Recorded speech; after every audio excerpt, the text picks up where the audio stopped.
This is a Miami Sports Music Podcast Network production. This is the #1 Miami fan morning show. Clock Blockers, let's go. I know the whole city riding. A little early, it's a bit surprising. Business moves, now we're enterprising. What is up, ladies and gentlemen? It is your boy, Stephen D, and we are live right here on the Miami Sports Music Podcast Network. Super excited to be hanging out with y'all today, right here on the #1 Miami fan morning show. Good morning. It is Friday, February the 3rd. It is Spread Kindness Friday. Super excited about today. I want to say good morning to my Finlaws, my family, with a PH, that is. Super excited that y'all are in the building, hanging out with me today. We got a great show lined up for you today. It's going to be a lot of fun, so make sure you're here. And on your way in, make sure you hit that like button, okay? Hit the like button. It's free, doesn't cost anything. And subscribe. If you're not already subscribed to the channel, subscribe. Make sure you do that. Subscribe to the channel, okay? Make sure you all do that. Big deal. You can follow myself at Stephen D SKPL. Spread kindness, positivity, and love. Make sure you all do that. You can follow me, especially on Twitter. I'm a big Twitter guy. If you're not following me on Twitter, at Stephen D SKPL. You can follow Miami Sports Music everywhere at Miami Sports Music, except on Twitter, where it is at MIA Sports Music. Appreciate it. Love it. Love it. Big shout out to Trucker Sean. 15 months of being a member of the channel. 15 months and counting, he said. I love it, Trucker Sean. Absolutely love it, man. Big deal. Thank you, man. Thank you so much. Hey, look, if you want to sign up and become a member, just like Sean, Trucker Sean, there's a couple different ways you can do that. But actually, there's one way to do it, but there's 3 different tiers. If you want to sign up and become a member today, just like Sean, tell them in the chat, sign up and become a member today. It supports the channel. It helps the channel grow. It shows the channel's growth and support. And we'd love to get new members just becoming part of the family. Again, family. Make sure y'all do it today. Sign up, become a member today. I dropped the link in the chat. You can be just like Trucker Sean. Hey, look, if you want to help the channel grow by donating, lots of different ways. It's Spread Kindness Friday. You guys can use the YouTube live super chat, which is the $sign below the bottom of the chat. It's the rectangle box with the $sign in the middle. You can use that. If you're rewatching us on replay, you can use the YouTube super thanks, which is the heart sign with the $sign in the middle. Okay, so you can use that if you're rewatching us on replay. If you want to use Cash App or PayPal, those are really easy ways to help the channel grow and help the channel move forward. You can use Cash App, which is MSMpodcastNetwork with the $sign in front of it. Or you can use PayPal, which is also MSM Podcast Network. Now, Cash App and PayPal are the only 2 ways to get your Super Bowl boxes. Get your Super Bowl box pools today. That's right, $25 per block. A portion of the proceeds will go to the MSM Podcast Network, and a portion will also get donated to the Dolphins Cancer Challenge. All right. I'm pretty excited about this. I've talked to Allie, a.k.a. Dolph Freaky, a.k.a. the NFL Fan of the Year. If you're not voting for her, you should. And letting her know that we will be donating portions of the proceeds of the Super Bowl box pool to her DCC team that's riding along for the Dolphins Southwest Florida Fan Club. So I'm pretty excited about that. So get your boxes today. Only 2 ways to get your boxes. Use Cash App or PayPal. When you send the money, make sure you put your message in there, your name and your box number. Do not write box pool. It's Friday. I really want to get a lot of these boxes filled up today. We don't have to obviously finish it out, but we got 1 more week to the Super Bowl. So I want to see how many boxes we can get filled up today. So I hope a lot of you buy these boxes. It's going to a good cause. And you get a chance to win some money yourself. If you look on the top left hand of the screen, you'll see the different opportunities for you to win the money at the end of each quarter. So donate today. Big deal. Want to give a big shout out to our sponsors of the show, ZSM Sports. ZSM Sports cards, jerseys, balls, and hard to find items. ZSM Sports, specializing in sports memorabilia. Make sure you get your stuff today. They have some awesome autograph signings coming up. Savon Ahmed, Jerome Baker, They got a lot of amazing people coming up, and Dolphins galore. So ZSM Sports. Follow them on Instagram at SportsZSM to get all the information today. Hangry Owls, good food, good mood, craft subs and salads, and they need to add great desserts. Their cakes there are fire, just beautiful cakes. Make sure you give them a call today at 305-279-5332, and make sure you follow Hangry Owls at HANGRYALS. Okay, make sure you do that today. Also, Vezasor. We love some Vezasor. That's right, Vezasor. Born and raised the official beer of Clock Blockers, a beer created for the fans by the fans, just like this podcast network that was made by a fan for you, the fans. That's right. And greatplacetosit.com. You need a great place to sit. Well, greatplacetosit.com is the place to do that, because the price you see is the price you get. Any price you see on there, there's no added ticket service fees or ticket fees or any other fees. The price you see for the ticket in the seat is the price that you'll pay for that seat. And here's the best part. If you give them a call today at 954-989-7979, use the code word DWA and you'll get 5% additional off on your tickets. That's for concerts, sports, theater, anything around the world. A great place to sit.com. And last but not least, Tail Greeter. We love Tail Greeter. Download the app today on your current Apple or Android device today. And all right, I got to say something nice about Android today, huh?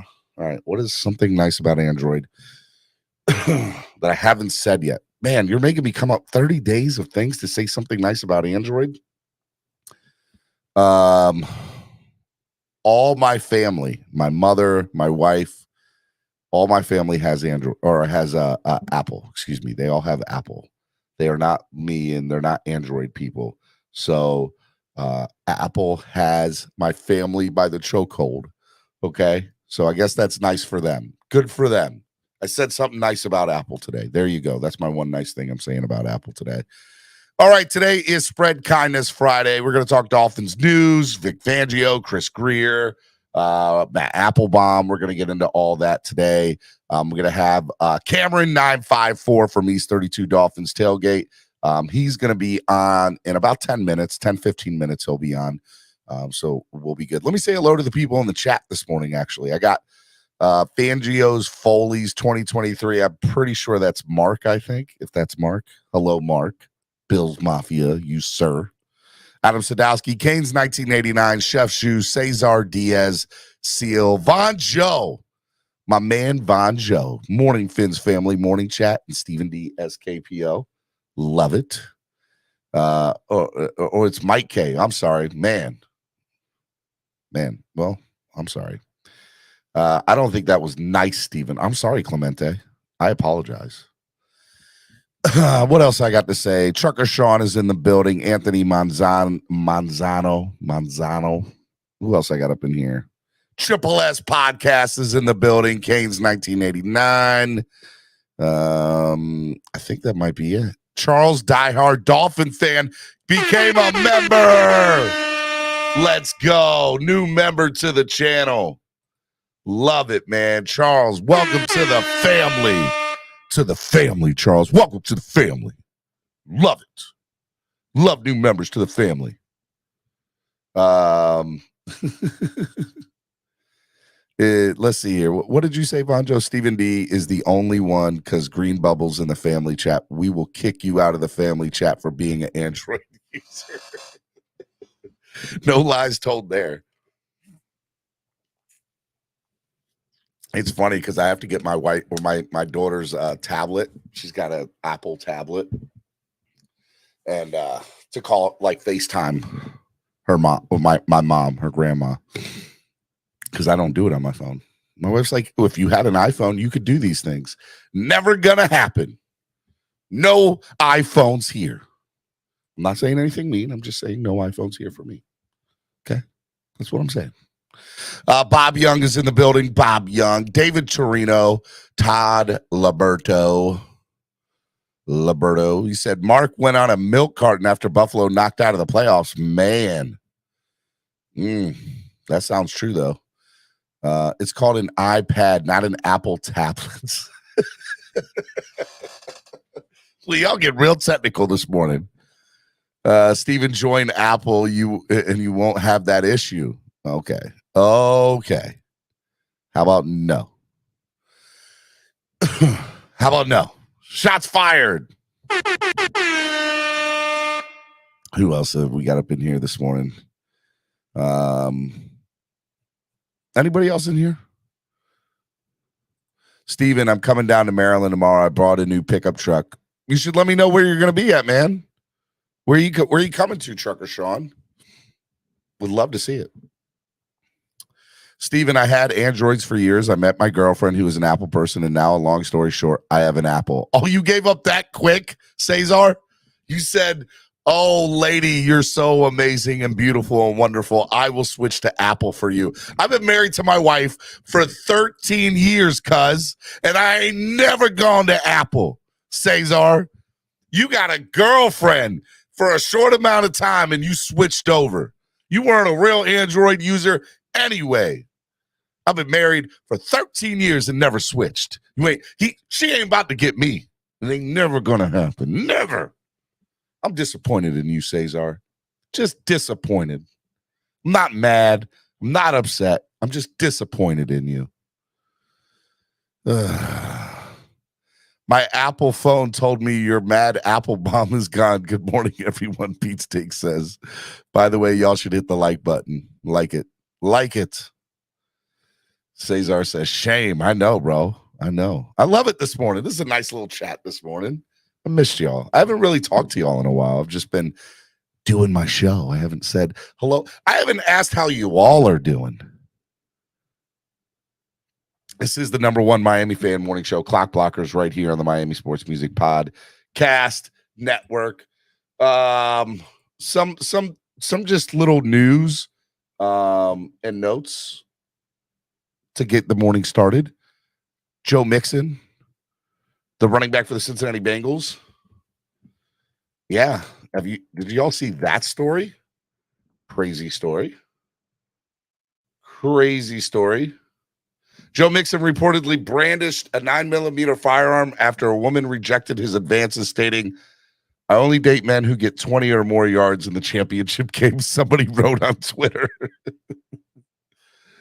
Oh, man. It's a misdemeanor charge against Mixon, and it will be dropped on Friday from everything said. It was again, these stories, an arrest warrant has been issued after he allegedly pointed a gun at a woman and threatened her. Man, just insane, the whole Joe Mixon story. But I wonder if Cincinnati will release him. Everything goes when you see these stories of off the field issues or just crazy issues. You kind of look, the football fan, good, bad, or indifferent, comes out, and you're like, okay, is what is that team going to do there? There's multiple sources of this Joe Mixon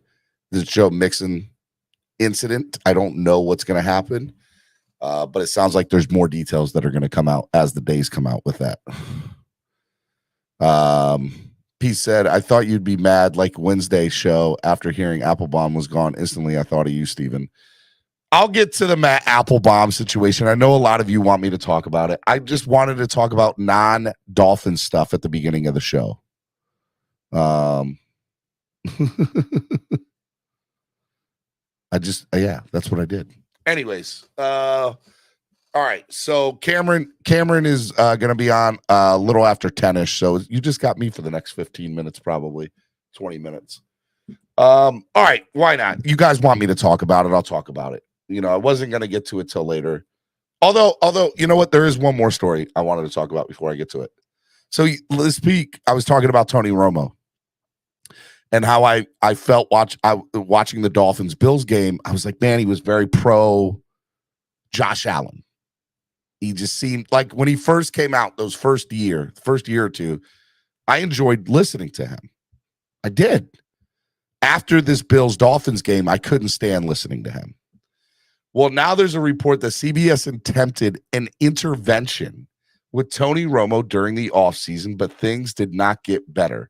Romo was viewed positively by the public when he first started broadcasting, but he has been trending down as of late. Crazy story about Tony Romo and CBS not getting along. Romo did sign a 10-year, $180 million contract in 2020, but they said that his popularity numbers have been declining since he signed his contract. So I don't know what's going on, but for that report to come out is just kind of insane. But it was kind of funny because I remember saying on This Week, I was like, man, Tony Romo he has, and then a story comes out a couple of days later about Tony Romo. I guess the world watches Clock Blockers. And they might agree with Clock Blockers, the #1 Miami fan morning show, saying, yeah, we don't like Tony Romo either. That guy. How many of y'all like Tony Romo? Put it in the chat. Or you hate Tony Romo. I have a feeling after the Bills-Dolphins game, a lot of Dolphin fans no longer like Tony Romo or listening to him. I'm sure that is the case. Sure that is the case. But I thought it was interesting.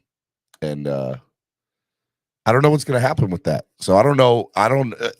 Again, CBS getting $180 million guy and throwing him under the bus. I'm very interested. Suedo Spike says, hey, always have. I guess you don't like Tony Romo. Anybody else? I'm just interested in what you guys think. He has dropped off, but he's okay. He's not terrible.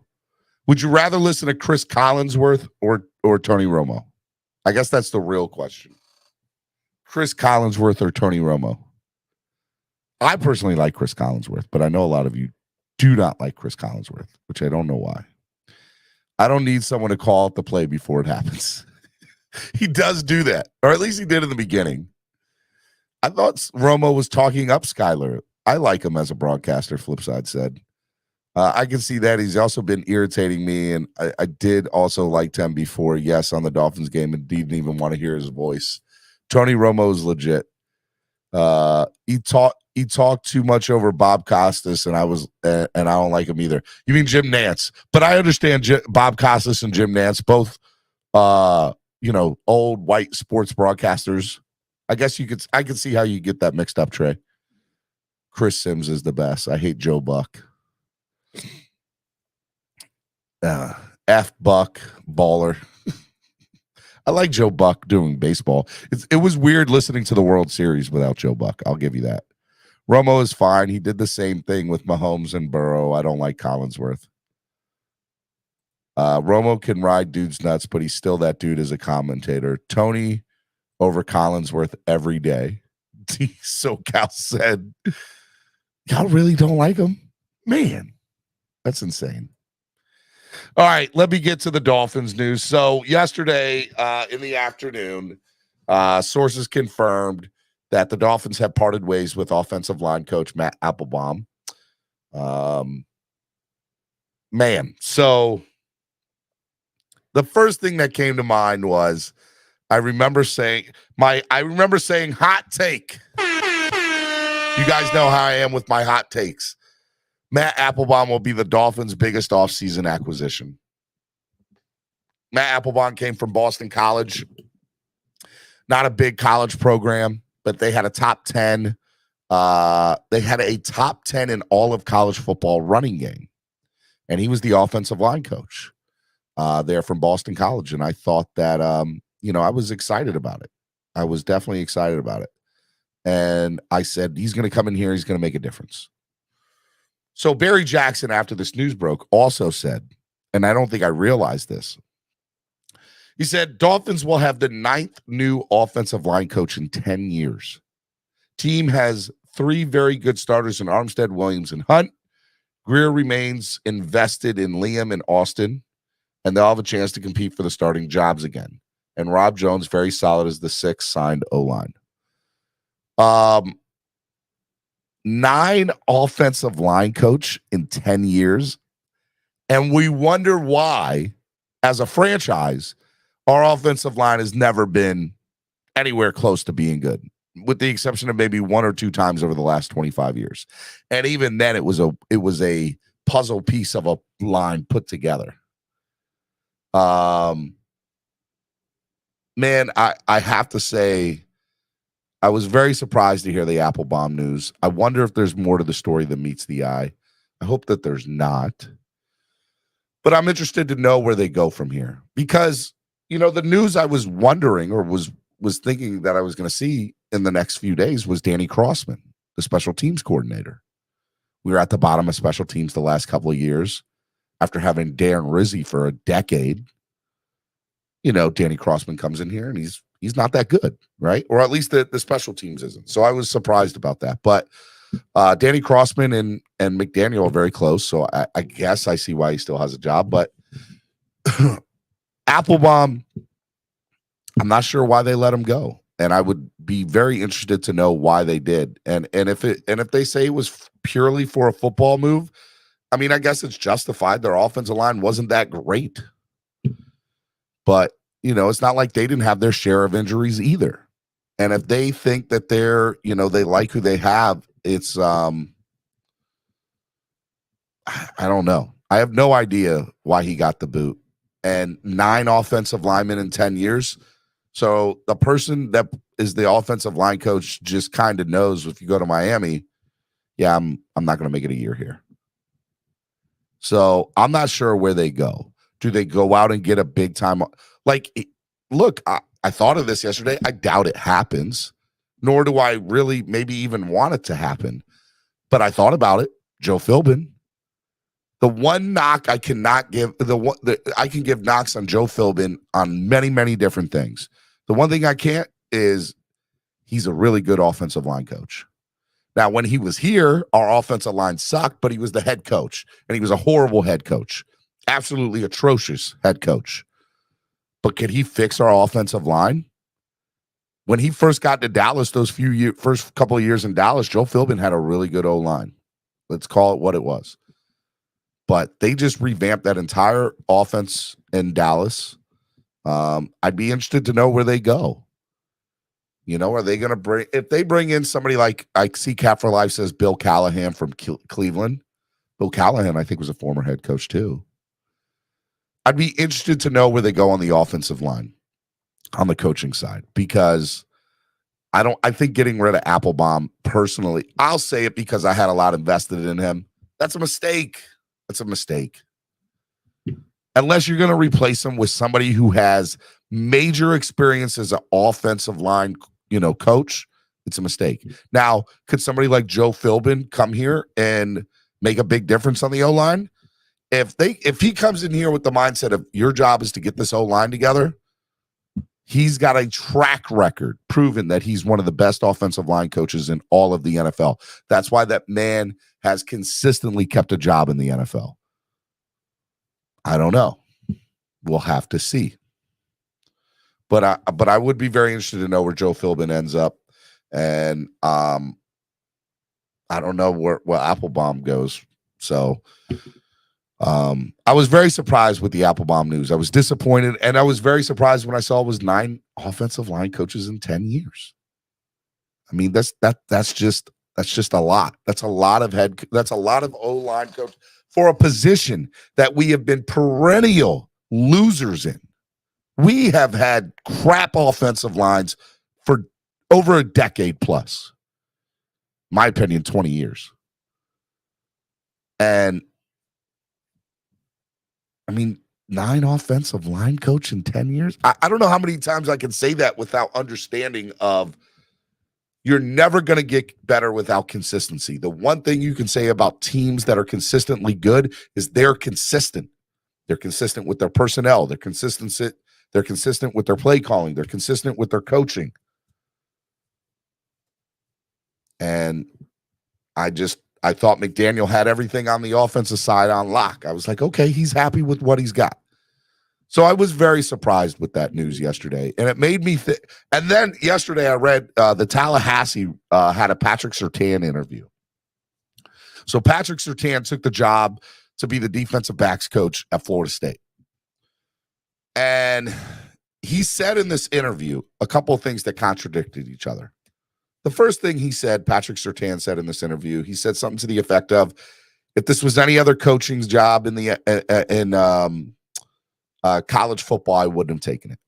It happened to be in Florida. It happened to be at a school that's up and coming, and it was an opportunity that I couldn't say no to. But if it wasn't for that, I would have stayed with the Dolphins and been with the Dolphins. And I thought to myself, oh, that's really good. But then the person that was writing that article kind of mentioned a few other things that kind of was like, interesting. Somebody had mentioned Patrick Surtain didn't go to Florida State. He's never really had a big hold in the coaching community, at least and especially in college. And he's getting paid less to be the defensive backs coach in Tallahassee at Florida State.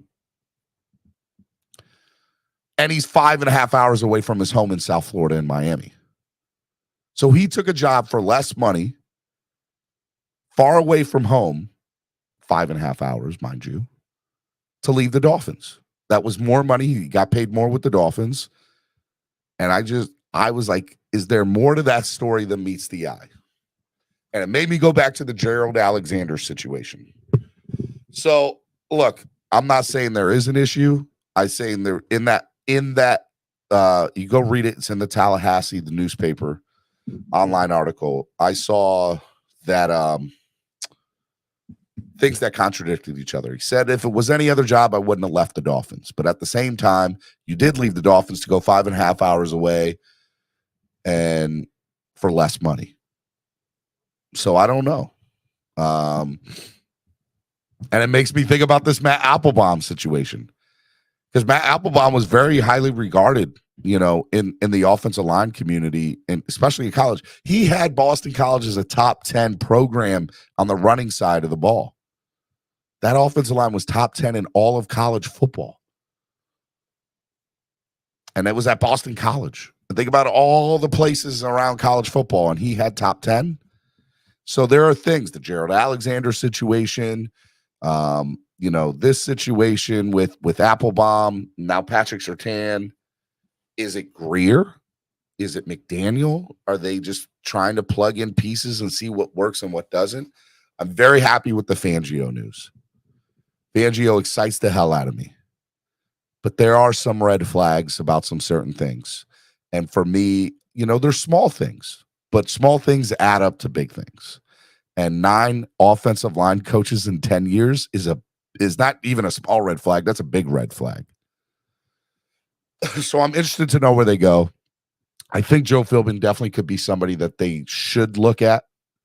And I know a lot of people might not like that as former Dolphin, as former head coach of the Miami Dolphins and how horrible he was.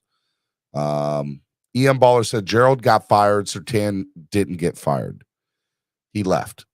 That's true. I get it. But if you were very happy in South Florida and your family is here and your house is here and you get paid more money, why would you leave the Dolphins, especially with an up and coming, knowing that, hey, look, I would have to think that Surtain knew that the Dolphins at least hinted that they wanted to go in a different direction on defense and maybe bring in somebody like Fangio. And Sam Madison was retained. So it wasn't like he was leaving his boy and Sam. I don't know. I have to scratch my head a little bit at it.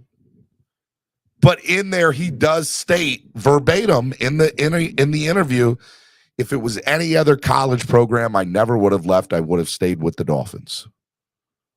He said that verbatim, but you didn't. You left. And you left to take a job for less money, 5.5 hours away from home at a program you have no affiliation with. Just something to think about. Just something to think about. And I'm not trying to start a controversy. I wish things were simpler for the Dolphins. And as a Dolphins fan, that's what I want. I hate things being messy. I hate things being, at this point, every time I turn my head as a Dolphins fan, I have to worry about some off the field issue or a coaching issue or what's going on. Like, I be honest with you, the Fangio situation to me was just typical Dolphins. I was like, oh, this is typical Dolphins. This is an off-season drama, typical Dolphins mess. I think that that's actually very common with coaches that are still coaching left in the playoffs, verbally agreeing to something, and then, nothing really being official. But we took it out of proportion because we're a Dolphins fan base.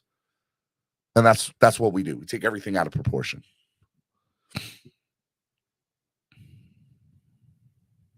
I don't know. It'll be interesting to see where they go from there.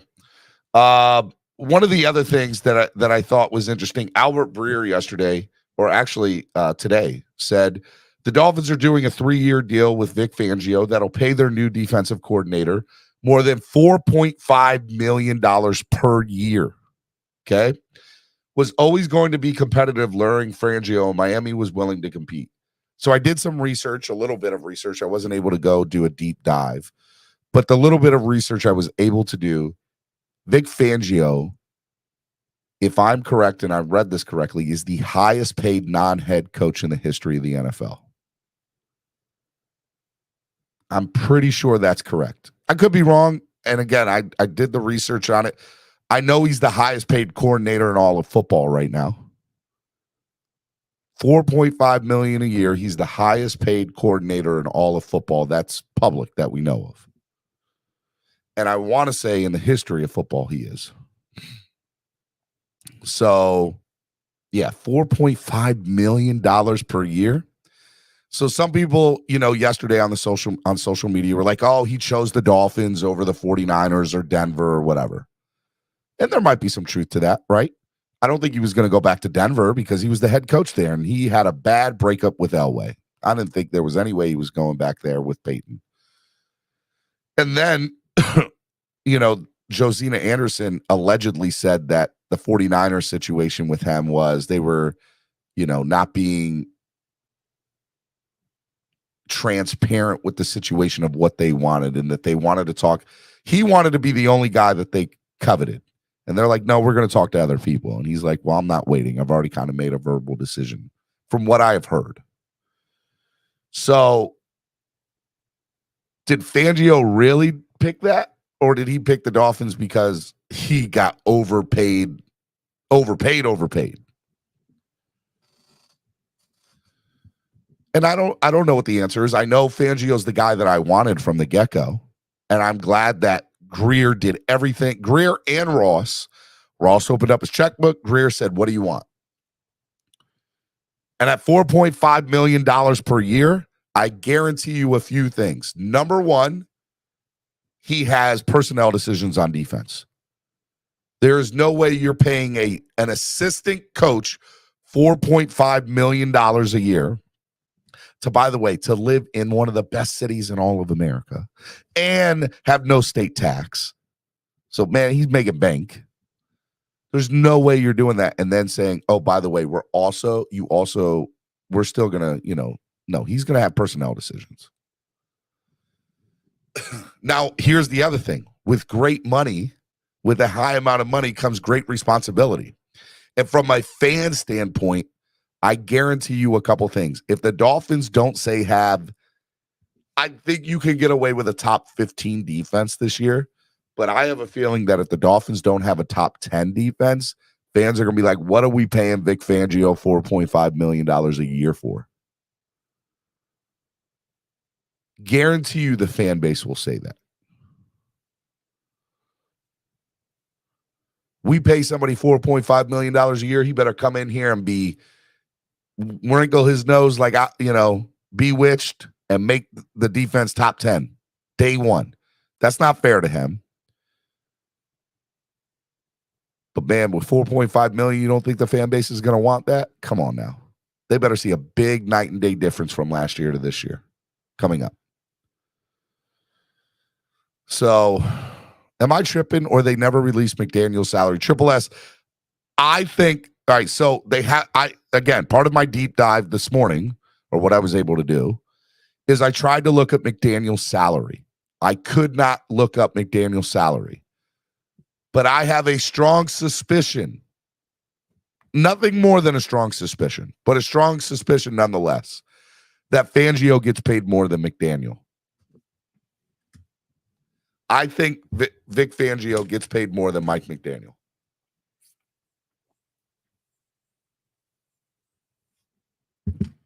I do.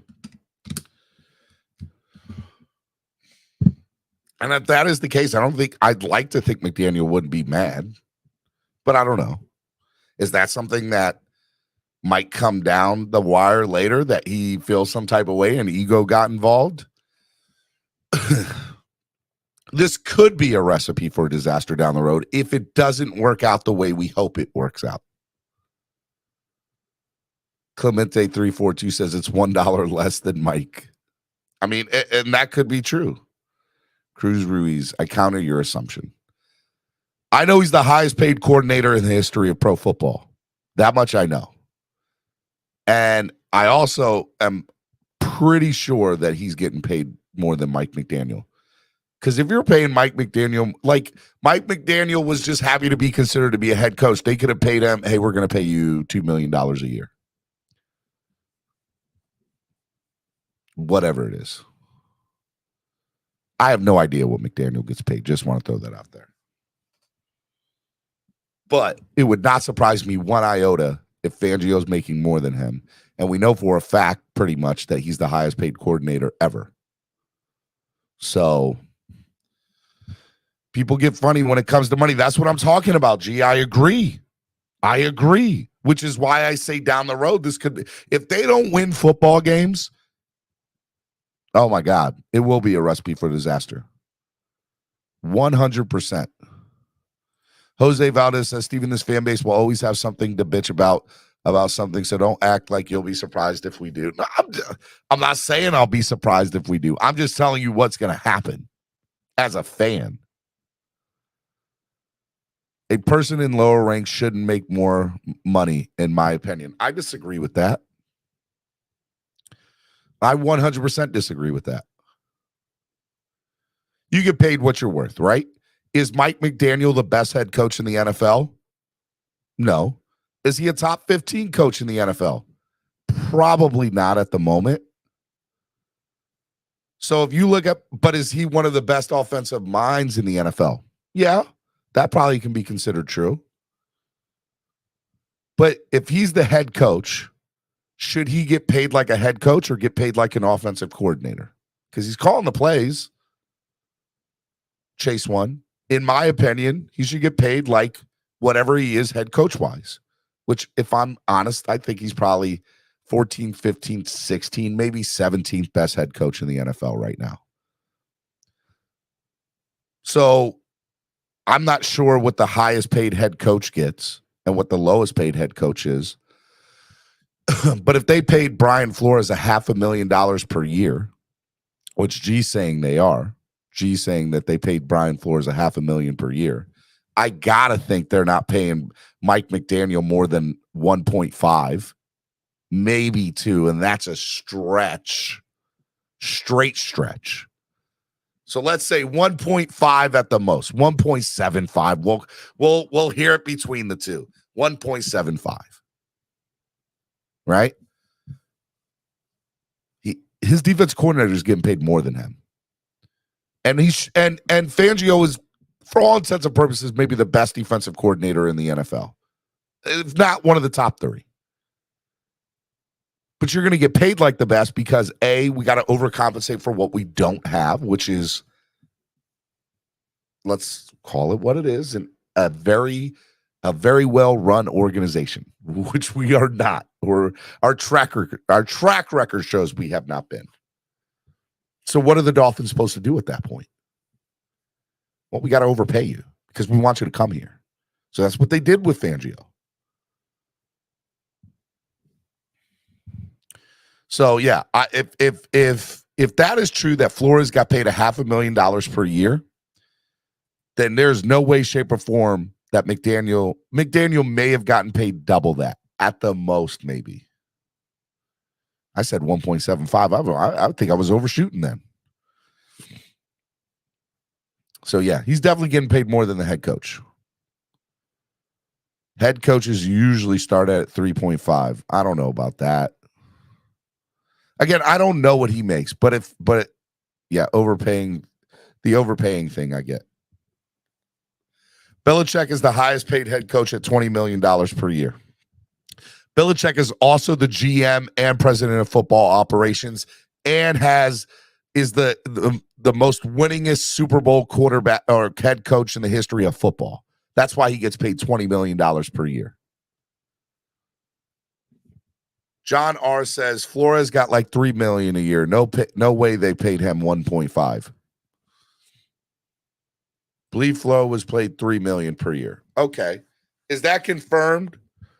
So if Flores got paid $3 million per year and Fangio's getting paid 4.5, where do we think McDaniel falls into? The latter, right? The latter.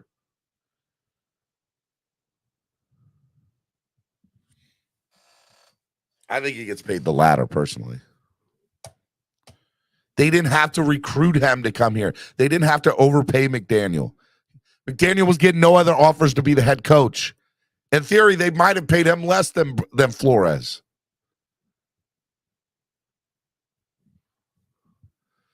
Fangio's Dolphins damn near beat Fangio Dolphins damn near beat the play in the playoffs with their third string quarterback. Ty Jenkins said. I honestly think Mike shouldn't be calling the plays the way he talks, slow and hippie-like. I think Tua should take over play calling and have some spit it out quicker. Example, Skyler versus the Bills, Brian Looper says. I don't know about that yet. Steven using wrong words already.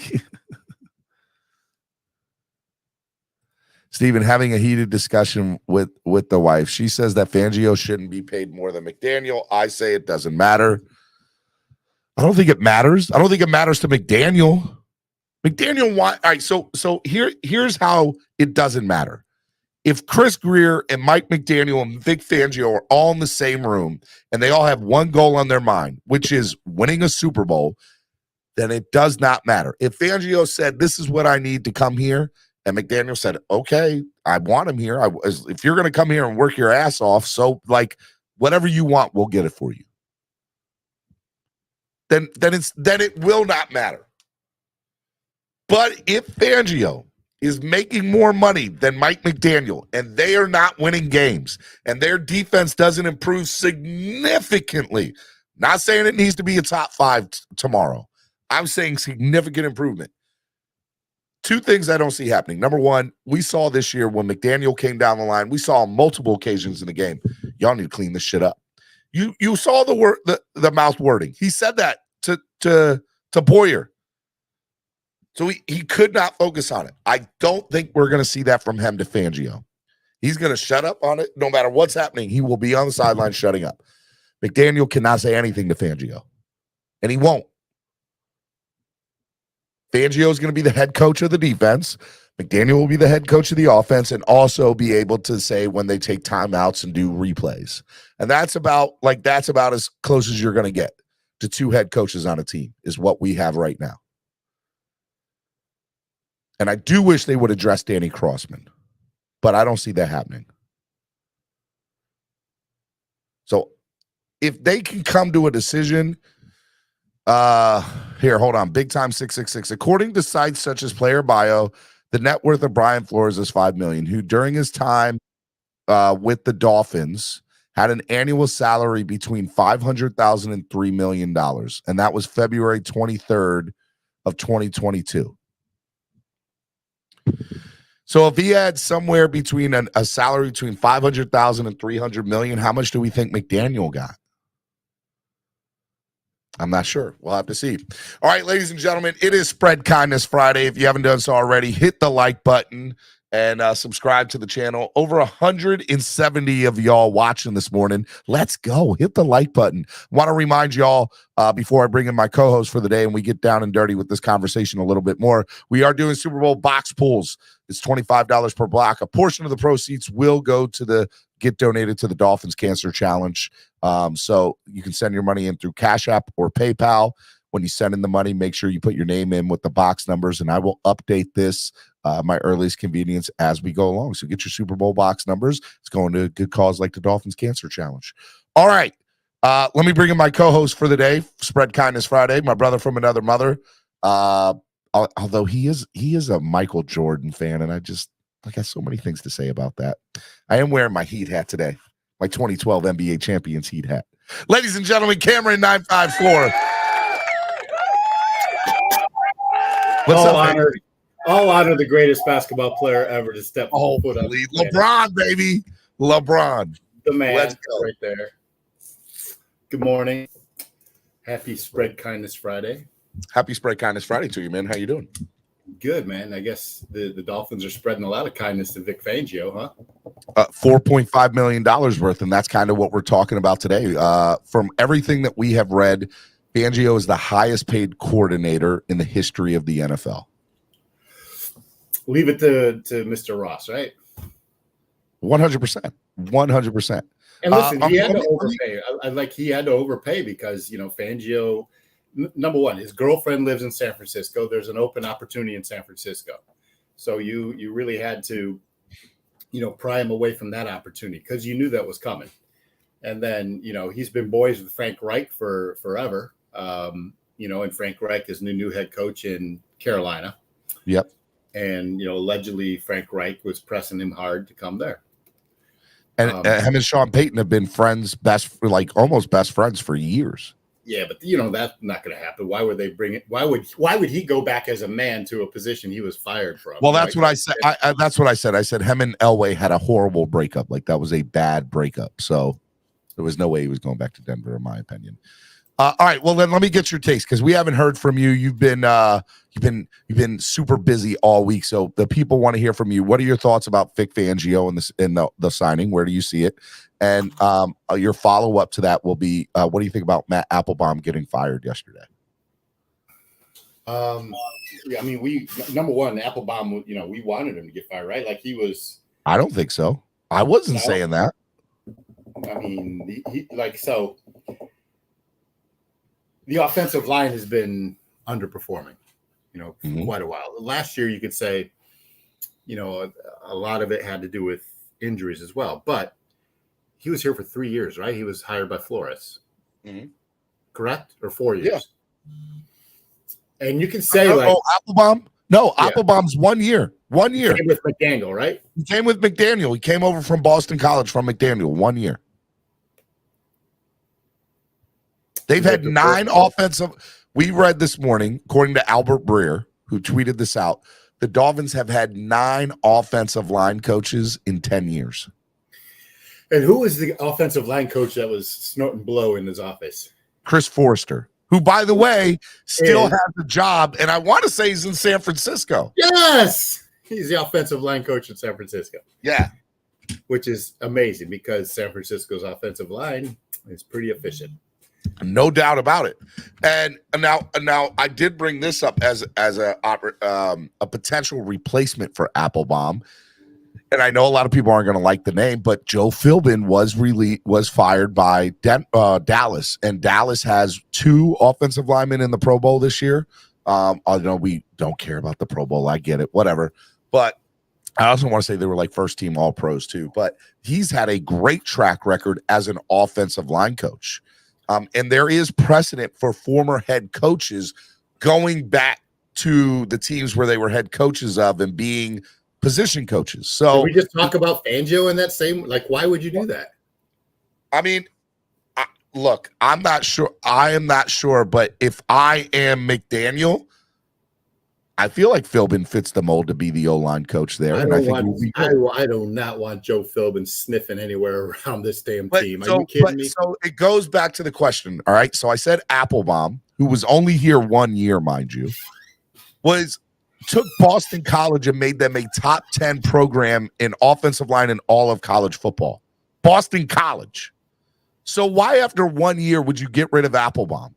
To me, there's something that's not adding up. Well, it tells me there's something that we're not being told. It's not performance on the field. It could be a rift within other coaches. It could be, it could be a falling out with McDaniel. It could be, who knows? Maybe Armstead. And I'm not saying this is true. Maybe, the star offensive lineman had issues with the coach. It's all under the, realm of possibility. I don't think it's out of the realm because. I don't know if were you listening to the show this morning before I know you had meetings today, but I did bring up the Tallahassee posted, the newspaper, the Tallahassee, reported in an interview. They did a Q&A with Patrick Surtain becoming the defensive backs coach at Florida State. And he said 2 things. One of them was, this sounds okay. I get it. and the other one kind of contradicted it. And the first thing he said was, if it was any other coaching position in any college football, I wouldn't have taken it.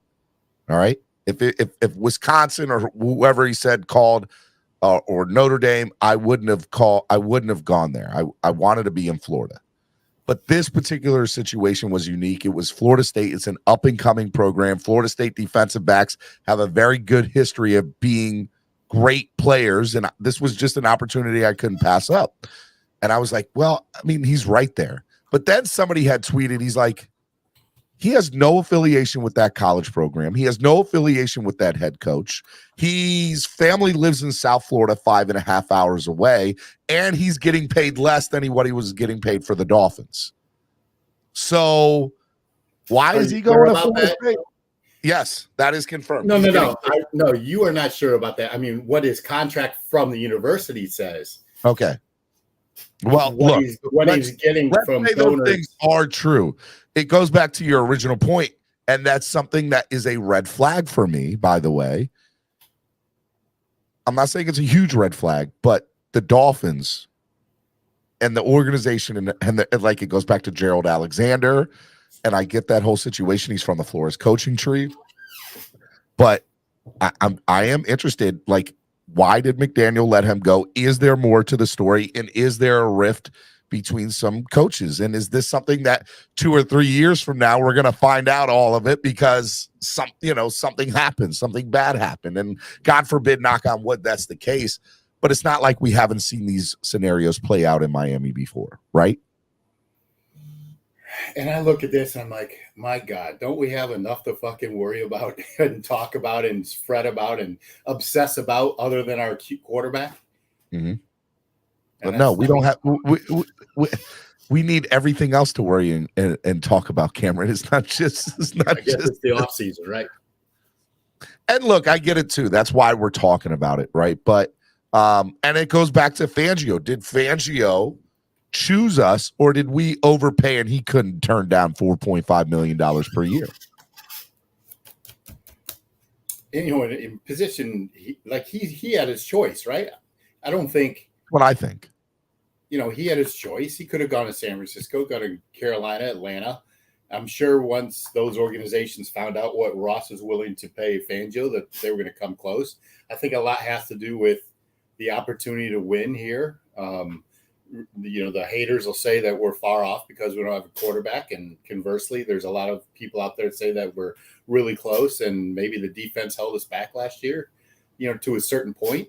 The injuries were really devastating to the defense. So they couldn't play a style of defense that probably suited our personnel. That is unequivocal. I will say that the style of the defense that Fangio is known for is going to be a complete reversal from what Boyer implemented.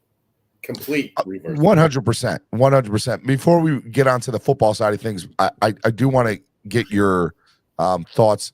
If Fangio, and again, we can't confirm this because we don't know McDaniel's salary, but we can safely assume, and we all know about assumptions.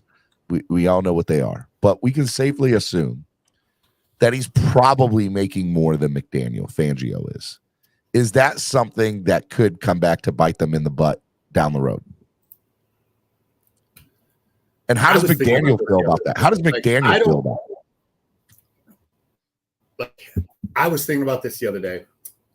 I, for one, and in just analyzing his personality type, I do think that he really cares like what anybody else makes in that room. I think if they want to win a Super Bowl, it doesn't matter. Who cares? You got a head coaching job. You're getting paid handsomely. Yeah. Who cares? And you have to pay. Which is, inarguably the best defensive coaching candidate available. If you have to pay him more than what I'm getting paid, I don't care. And I've always had this mindset in my whole career. Like, I don't care what my coworkers make. If they make more than me, as long as we're, working towards this common goal and we all achieve the success that we're here for, then what you make is your own business. What I make is my business. I don't share my salary details with anybody. I don't share what I make with anybody, and it's nobody else's business.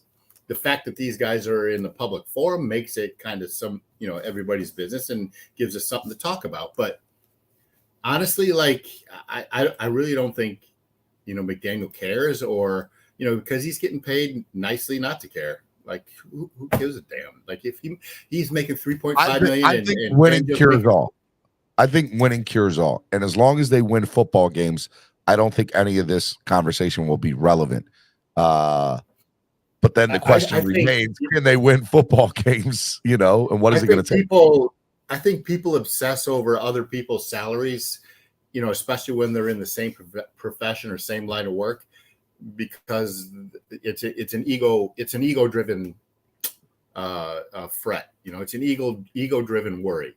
I don't need to know that I'm the highest paid person on the payroll to do the job well, right? Oh, no, 100%. Shout out to Scott P. He just bought 2 boxes in the box pool, number 44 and 45. Shout out to Scott P. Those boxes are going to start filling up. And how many boxes you got filled up? We got about, let's see here. 1, 2, 3, 4, 5, 6, 7, 8, 9. 9 boxes out of 100. So we got 91 boxes left. Put me in for 4. Put you in for 4. There we go. Like it. Let's start this Friday off right. Let's get this grid filled up today. How about that? Everybody in the chat, man, let's buckle up. Love it. Love it. Get 4 on boxes. here, man. 4 Get a boxes box. All right, 20 so bucks, 25 bucks, right? $25 a pop. Let's go, man. What's $25? You can make good money. You can make some really good money. Just a reminder up there, because William Perry and Big Dougie B owe me one more number each, because they had paid originally 50 when we were doing this at $50 a box, but we took the price down. End of the first quarter, 250, halftime 400, end of third 250, final score 500. So you can make some money back, and then some. It'll be good. All right, and plus some of the money is going to a really good cause in the DCC, so we like that too. That's right. What do the Dolphins do about Applebaum? Where do they go at this point? I have no clue. There's got to be somebody that McDaniel has earmarked for the job, right? If he fired him or Grier fired him, there's got to be somebody in line. It could be internal. I don't know what that looks like, but that's what I said yesterday. I was like, I don't think you fire Applebaum without having his backup behind him, or like knowing who his backup's going to be or who's going to replace him. My question and that's is, why fired the special teams coordinator yet? No, so that's the other thing that I wanted to talk about today. So Danny Crossman still has a job as the special teams coordinator, and there is talk on social media. There's talk in YouTube platforms. Why does he still have a job? Because if you're getting rid of Applebaum after 1 year, how can you justify keeping Danny Crossman, who's had 2 horrible years of special teams? They've been at the bottom of the NFL in special teams rankings. Kickoff returns, kickoffs, everything down at the bottom of the NFL for 2 straight years. And this coming off of having Darren Rizzi for a decade, one of the best. I would overpay for him for sure. Oh, I would 100% pay for Darren Rizzi to come back and overpay. Exactly. I agree with you on that. I would love to see Darren Rizzi come back. Darren Rizzi come back. It would be so good. All right. So you don't really have an idea of why you think Crossman is still. Here's what I think. I think Crossman and McDaniel are tight. And I think that's why Crossman still has a job, is because of McDaniel. That's what I think. I could be wrong about that. Because Crossman was here during the last year of Flores. So he might not be McDaniel's guy, but it's the only thing I can justify is that he's still here, is that McDaniel's like, oh no, I like Crossman. I think he's good. But the numbers don't show it at all. At all. The team needs to update their coaching staff, the website. It's not official. It's not official yet. He hasn't signed on the dotted line until after the Super Bowl. No, but they still got Applebaum up here, and they still got Boyer up here. Well, it'll be interesting. Well, we'll see that get updated after the Super Bowl, man. All right. Next thing, personnel decisions. Is there anybody that's on the defensive side of the ball that you see will not fit well under Fangio? And what positions do you see Fangio really going after in free agency? That's a great question. So first of all, you have to understand what type of defenses he runs, right? And there's multiple defenses he runs. 2 high safety, 2 cornerbacks playing, a quarter zone or a half zone, right? So yep. that means you got a cornerback and a safety playing one half of the field, and a quarterback and safety playing the other half of the field. You play a 3-4 front, right? You've got 2 inside linebackers, 2 outside linebackers. So, let's all assume that our front is pretty solid, and Chubb's worked under Fangio before. He had a great season, and probably will expound upon that. Phillips is a star in making. Wilkins, I would say, is a star. Seiler is the silent assassin. Like, he's the anchor of that defense. Maybe Davis is somebody that, is the odd man out, only because, I wouldn't even say that. Like, he's traditionally a 3-4, nose tackle. So at least he was in Alabama. So let's just assume like the front is good to go. The defensive line. I want to re-sign Ingram, by the way. I would love to see Ingram back in Miami. He's a depth piece that is better. I thought he was great for us last year until he got hurt, man. I love Melvin Ingram. Yeah, I agree. And now, we also missed. Now, let me just interrupt. Agba for the rest, the remainder of the year too. Well, one of the things that I have noticed with tenured veteran coordinators, people that have been in the league 30 years, is they are stuck on how they run their defense, which is, by the way, part of the reason why we brought Fangio in. But then they're going to look at personnel, and they're going to say, if you don't like, I feel like that's the reason why what's his face, who plays out for the Chargers now, Kyle Van Noy, didn't stay with us, because Kyle Van Noy didn't necessarily fit the product of what they were trying to put onto the field. And so I look at a guy like Emmanuel Agba, and I look at a guy like Melvin Ingram, and I'm thinking to myself, is Fangio going to come in here and say, well, what they want to get paid compared to what I want? That is not necessarily. So I don't know if they stick around under Fangio. And listen, everybody, we need linebackers, right? Like we don't have a linebacker under contract. I don't believe. Maybe Baker is. I'm not sure. Baker is. That's it. Yeah. The type of defense that he runs, inside one gap or gap and a half is what it's called, linebacker stoppage. Landon Roberts actually fits that scheme perfectly. And he's a thumper. Bonjo's favorite player is coming back for another year is what you're saying, Cameron. Hey, man, I'd love to see it. And so 2 high safeties, right? That means Holland and Brandon Jones move around more so. They, pre-snap, they're sitting back in 2 high safety, and then the whole crux of Fangio's defensive scheme is once the quarterback is in a snap count, they change the movement of the defensive personnel is made, and it's all about eliminating the big plays and tricking the defense into checkdowns and runs. Jose Valdez just bought a box. Thank you, Jose. Number 23 is taken. Let's go, Jose. Love it. Keep on buying boxes, y'all. I'm obviously doing the show right now, so the box numbers aren't updated, but number 44, number 45, number 23 are taken. William Perry and Big Dougie B need to send me, and number 54, Bip-Bop, also send me number 54, actually 44, 45, 54, and what did Jose did 23. So which those are you giving me. Which ones do you want? Oh, I don't care. 100, 1. All right, so you want 100? 100, 45, and 91. Right. No, 90, 94. 94. All right, and this goes to Cameron. I'm taking down notes.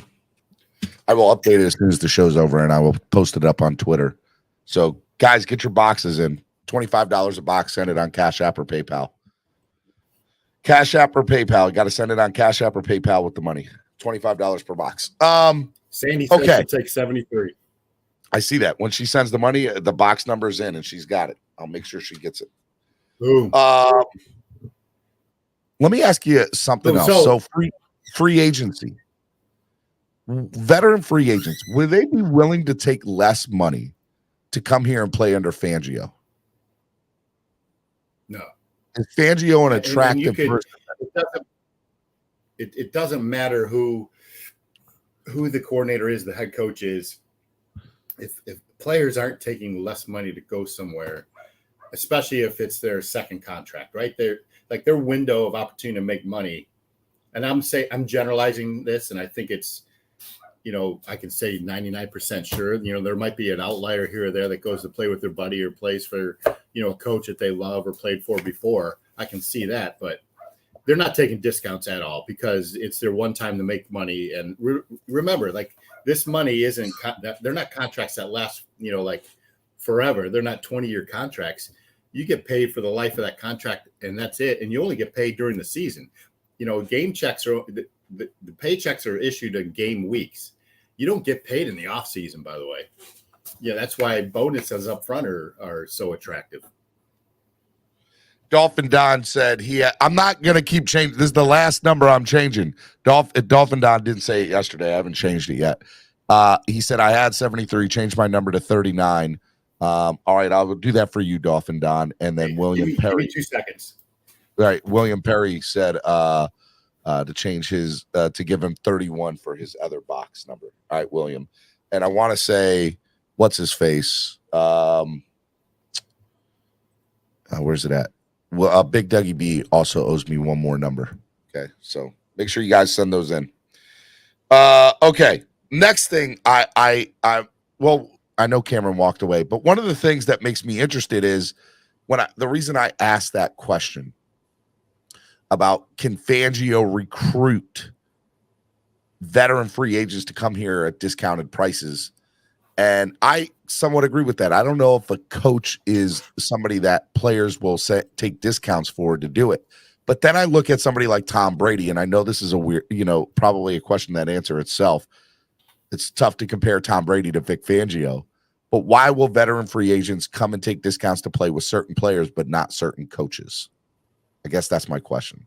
Because I feel like Fangio about Tom Brady. I get it. But if Fangio's so great, you would think that players would want to come here and play for him. Because I'll succeed under his system. I'll be able to have one good year here and then go get it. They're not taking discounts. Okay. All right. I hear you. I like to think they would. I mean, we would like to think they would, but we're not in the player's shoes, right? Like, you're not the one putting your life out on the line potentially, and in a sport that's not good on your body. They get paid well for putting their bodies in harm's way. So get that out of my mind. I got you. Okay. Let me move on. As far as the Dolphins compared to this past year and next year, what's the biggest difference you think you're going to see from Josh Boyer? What should fans look out for from this past year with Boyer, or the last couple of years with Boyer and Flores, compared to a Fangio style type defense? Are we going to see more quarterback hits? Are we going to see more interceptions? Are we just going to see less points being scored by the opposing team? Less points being scored by the opposing team. Less pass rushes coming from the safeties. Blitzes, I would like to say, not pass rushes, but Fangio's known for blitzing the least amount of times than most coaches. And Boyer, conversely, all he did was blitz and put pressure. As I mentioned earlier, Fangio's whole defensive schemes, all of his defensive schemes that he implements are put in place to suppress big plays and to confuse offenses.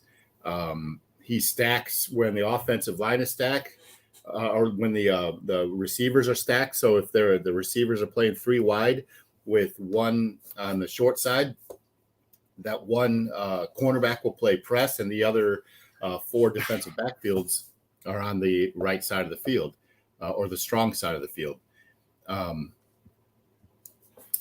I think you'll see more discipline in terms of lane assignments than you did in the past. I think Boyer's defenses were kind of willy-nilly in that respect. All the line are and under Fangio are assigned lanes and a half, and that's their responsibility. And you're not set to move out of that. Where Boyer, you saw a lot of stunts up front, you saw a lot of switches, more turnovers for sure. And I couldn't agree more with Bibabob. Hey, by the way, Pete's Takes just sent $50 in for 2 boxes. He's getting box number 19. He also said box number 1, but you said box number 1, Cameron. Give me whatever. I don't care. Okay. All right. Well, I'll give Pete 1 and 19. And then we got to get you another box, Cameron. Figure out another number for you. All right, Pete says Cam is the man. I think Cameron already knows this. He already knows this. Pete's the man. All season is a very interesting time because, you're like, there's not a lot of news that keeps on the content growing or moving forward, but the Dolphins always seem to have something going on in their organization, which makes it easy to be a YouTube creator sometimes because you're like, the content just speaks for itself. But one of the things this week that really bothered me, and I want you to elaborate on it, and we've talked about it before, we've had the conversation before, but there's over 170 people in the room watching right now. And I think there's some people that are watching that are like, why does the conversation always go back to the quarterback? And why is it that some of the fans that are in the chat are saying, it doesn't matter that we got Fangio. If the quarterback situation doesn't change, we're still going to lose. We're still, like, I've had people on this show this week say, we're still going to win 6 games. It doesn't matter that Fangio's here. The schedule is harder next year. We haven't addressed the quarterback situation. I look at it as the Dolphins are doing everything in their power to make this team better. But there are some people that are like, if they're not addressing the quarterback, it does not matter. What are your thoughts about that? It's twofold. And in off season or on season, it doesn't matter. And we have a mercurial quarterback, I think is the right term, and that he's so divisive for the fan base. And it was like that before, he was even drafted, the whole tank for Tua thing, it created such animosity towards Tua because of the perception of this team tanking games to, get a first round draft pick or higher up in the 2020 draft to draft the quarterback, and then taking Tua when there were legitimately, 3 or 4 other quarterbacks that, could have been number 1 picks. But it so happens that Tua was the one that we picked. And secondly, it's kind of Dan Marino's fault, right? like 100%, we're so engrossed with the success of the 72 Dolphins. And then right after that, Marino's tenured career here in Miami, where he was arguably the best quarterback in the NFL for years. And we haven't had shit for Shinola at the quarterback position since. And then we draft a quarterback in the first round in 2020 with our number 1 pick. And so scrutiny on Tua, whether deserved or not, is going to be a year-round subject. And, it doesn't help that, we play under the big red top tent that Ross has put over Hard Rock Stadium because it's a circus. And I think he enjoys it to be a circus. And that's so Miami, right? That is 100% Miami. And I think that is probably correct because, and Scott, I'll get to your question in a minute. Thank you for the donation to the channel. That is something that's interesting because I look at this and I say, Has there ever been a more divisive player in the history of the NFL on a particular team? And there's not really one that I can think of, with the exception of off the field allegations, right? Like Deshaun Watson probably takes the cake for Cleveland and obviously Houston, right? But even that, it was a short amount of time for both of those things, where this is about a player's ability to be on the field or play, period. And how the quarterback situation since Dan Marino has just been, we can go down the list, Cleo Lemon, Tyler Thigpen, John Beck, Chad Henne, Matt Moore, and Dante Culpepper. The list goes on and on and on. Chad Pennington. We can keep naming them. There's 20 different plus starting quarterbacks. The guy from West Virginia that we drafted in the second round that got Pat White, who got laid out in the Pittsburgh Steelers game. He still doesn't know what planet he's on. They still have a chalk outline from where Pat White got laid out in that game. It's still there on the field. But for me, I look at it and I'm saying, man, the Dolphins can't get away from themselves. And I do think that the shadow of Dan Marino plays a big part to that. Fair, good, bad, or indifferent. Somebody said Tim Tebow. Yeah, Tim Tebow was probably just as big as divisive for a fan base, maybe even more so than Tua, but not by much. And for me, it just, I don't know how we get away from that, with the exception of winning. And right now, winning 9 games the way we won last year, and Tua being hurt for half of the season, it doesn't help the Dolphins move forward in this, retrospect of trying to put the past behind us, because have we really moved forward?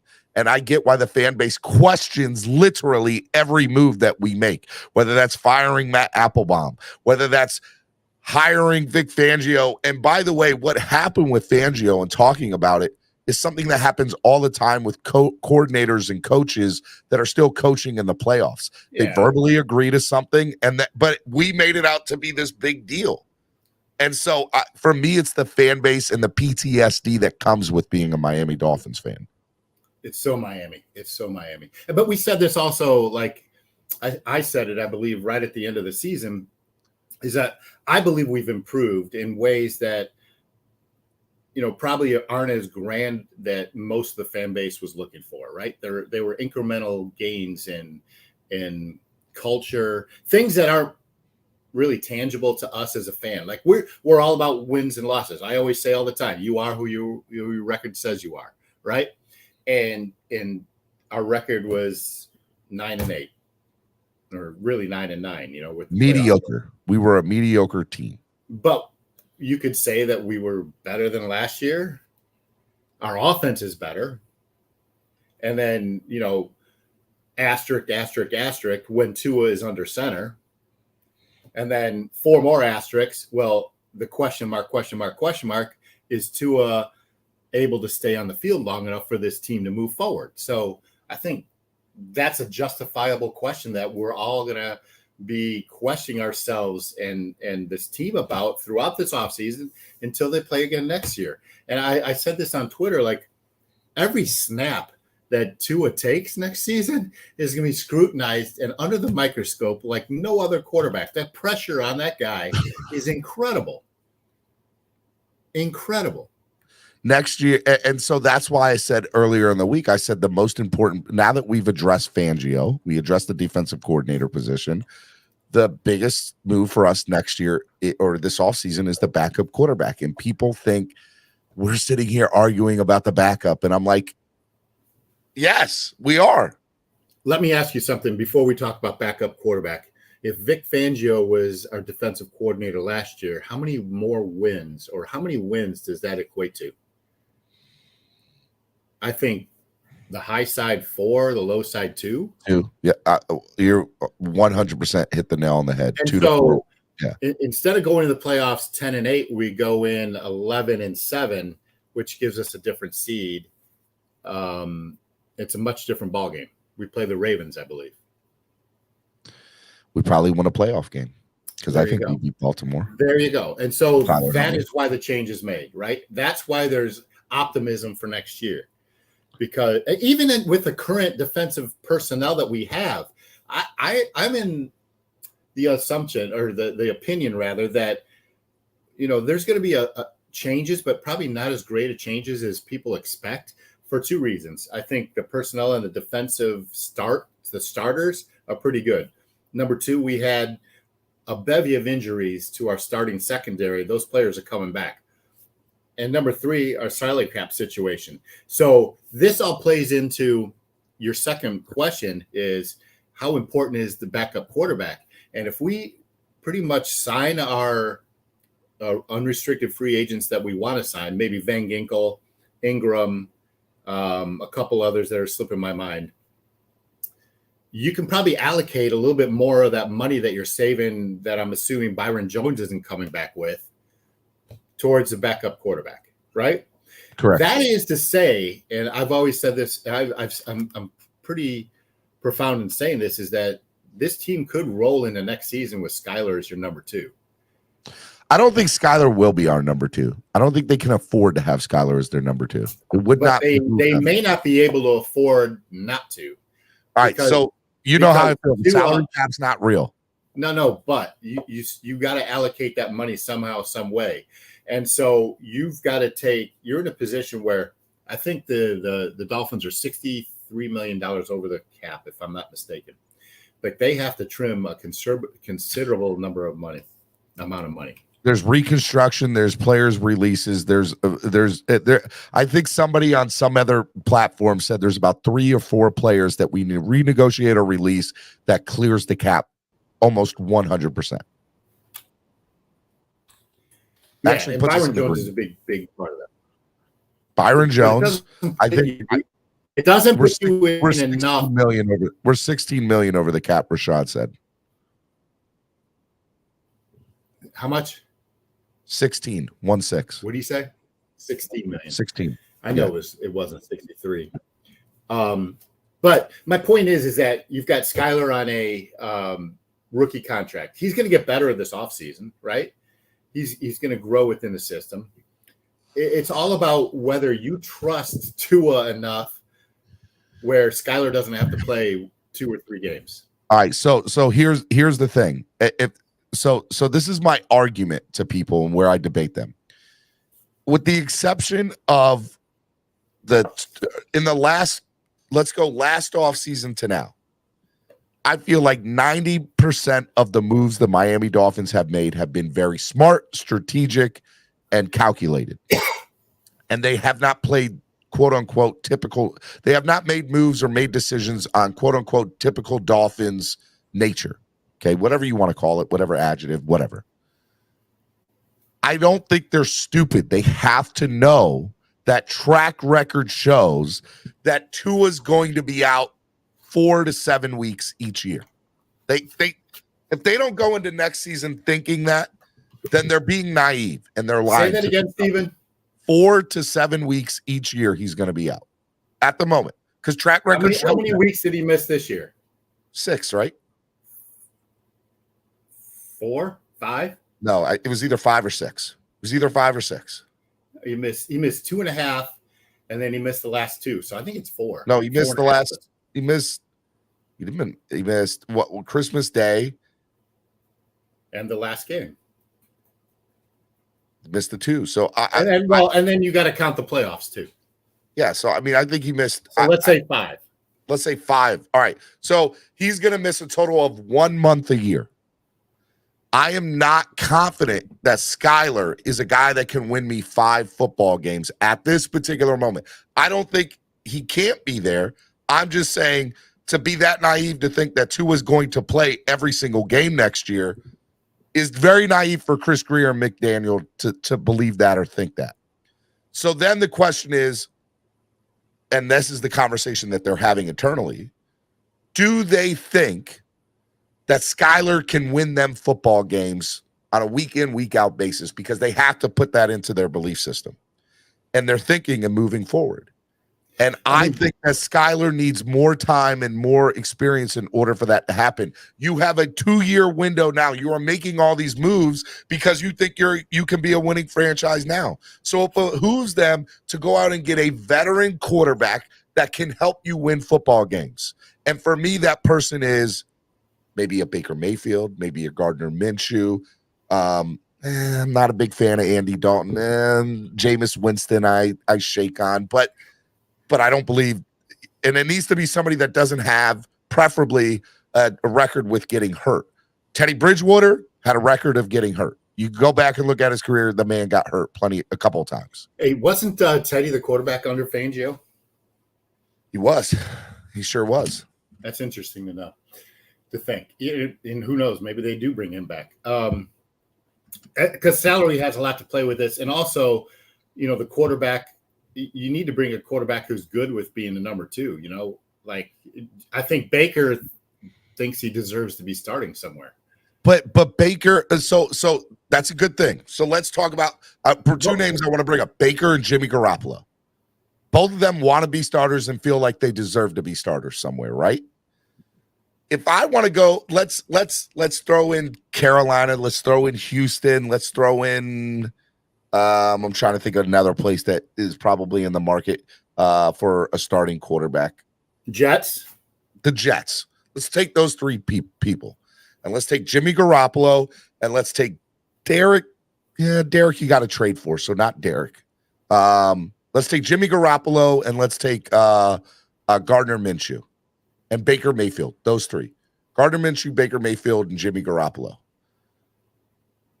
All 3 of them.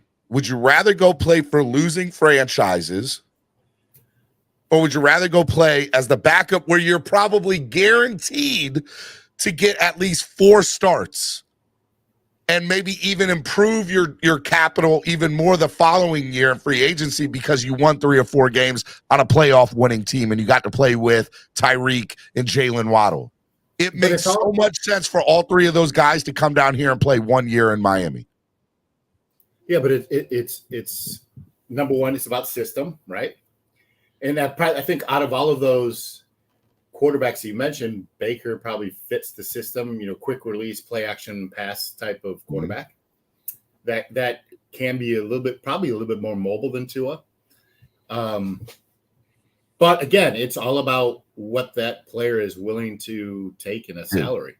Well, I would think they're 1-year deals because they want Skyler to be the backup eventually. And I think Skyler needs 1 more year before we're like, so you're going to overpay. There's a certain that narrows down. So listen, and we talked about this earlier with the contracts and why would players come to play for, take less money? They're not going to. And secondly, they're not going to, if they have an opportunity to negotiate a contract, they're not going to negotiate a 1-year contract when they think they're a starter. If you're Jimmy Garoppolo, Cameron, would you rather go get paid $30 million to be the quarterback of the Jets and lose 13 games a year? Or would you, or let's say 10 to 13 games a year in a crappy offensive line? Or would you rather go to Miami on a 1-year deal making $7 to $14 million and that you're going to get to start 4 to 6 games a year, or in that year, you're going to get your playing time. Like odds are you're going to get your playing time and you're going to get to play with Tyreek Hill and Jalen Waddle, and that if you do well in those 4 or 6 games, you get to be a free agent the following year, and then you can say, "Give me $40 million somewhere. Give me $40 million." So no, and these are the reasons why. Number one, the Dolphins don't have $7 to $14 million to pay a backup quarterback, so that narrows down your window of opportunity for who's available. Number 2, you got to be able to function in the system that McDaniel runs. So, yes to Garoppolo. Maybe no to the money that the Dolphins have available. And secondly, you're forgetting the very reason why players play the game. They want to be the man. They want to be the guy. They want to excel and be the best that they can be. And nobody is going to go somewhere when they think they can be a starter and willing to accept money from a team, regardless of their position on the field, that can't pay you starter money.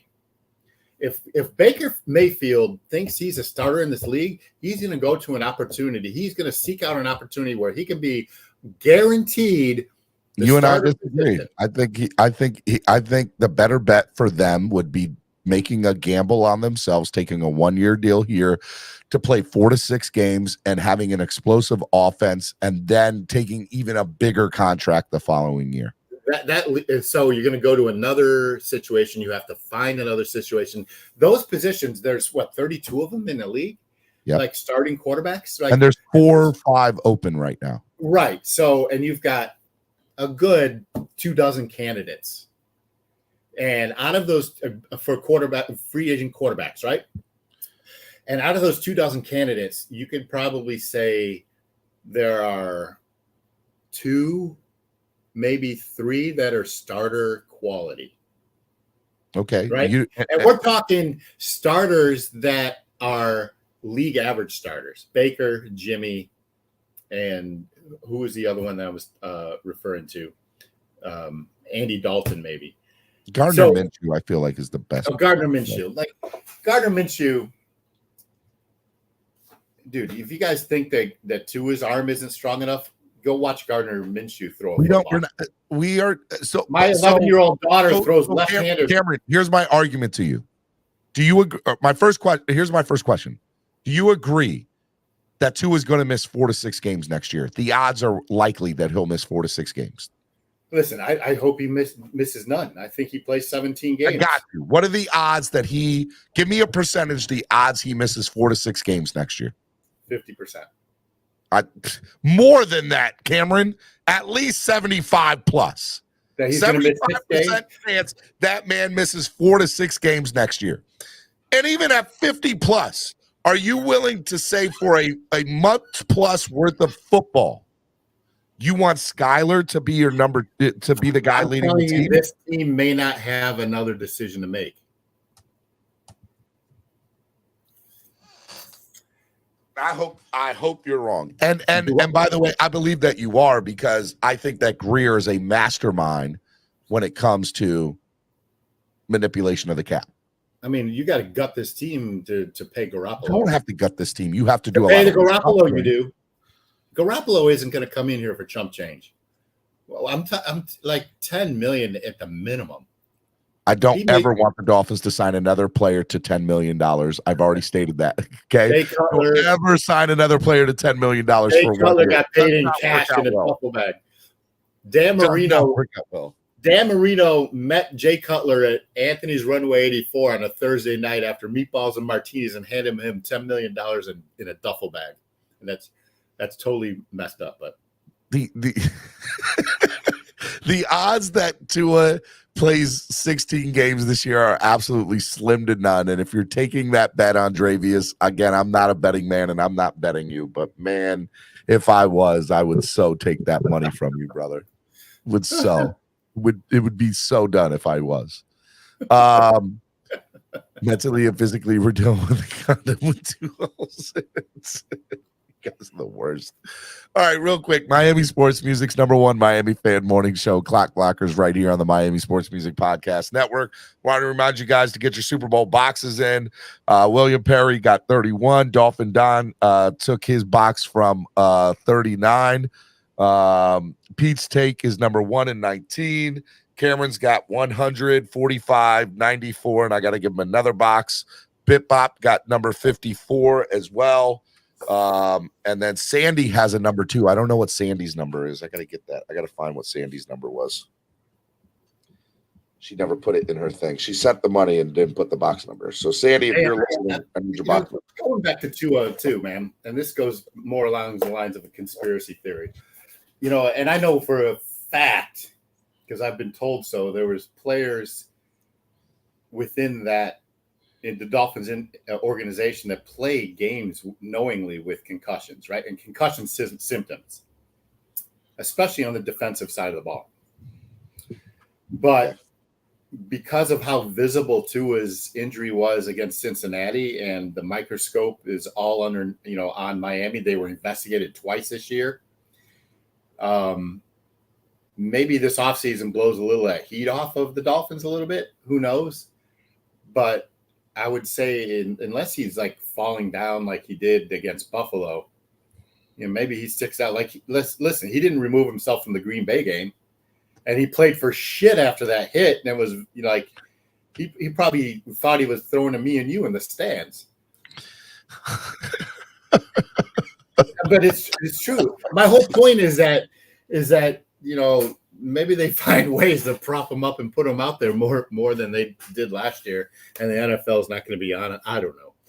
It's a FUBAR situation for sure.